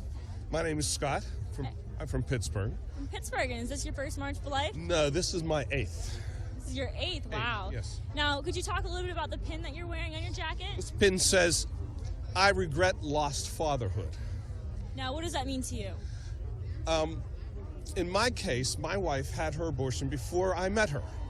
But if she hadn't, she would have had that boy, and as life turned, I would have been that boy's father because I married her. And I have deep regret that I never had that opportunity. God gave me the opportunity, gave us the opportunity to adopt a wonderful daughter, and being a father has been the best thing. And abortion took that away from me, didn't it? And I have a deep regret about that. What do you want to say to any women out there who might be thinking about having an abortion? The circumstances that you fear will disappear like mist, like fog in the morning when you have the child. And the blessing of the child can overcome all the difficulties and challenges of being a parent and all the things that people tell you of how terrible it will be to have a child are nothing compared to the absolute joy that comes with being a parent. And so that's why I regret the opportunity to be that boy's father. Now, is your wife a big pro-life advocate? She is. She's an ordained minister in our church, and she's the pastor for our local Rachel's Vineyard Retreat Healing, and I also serve on that team. And so we help other women and men who've had this experience, who've had the abortion experience, and understand that there's something broken and something wounded inside them, and seeking healing, and help is available. All right, well, thank you so much, and I hope you enjoy the rest of the event. Thank you. Thank you. So thank you all for tuning in, and we're going to show a little bit more of the march that's going right by us, and then we're going to end up closing up. So thank you so much for tuning in, and if you want to help make this possible, you can donate to rsbn.tv/donate. So thank you.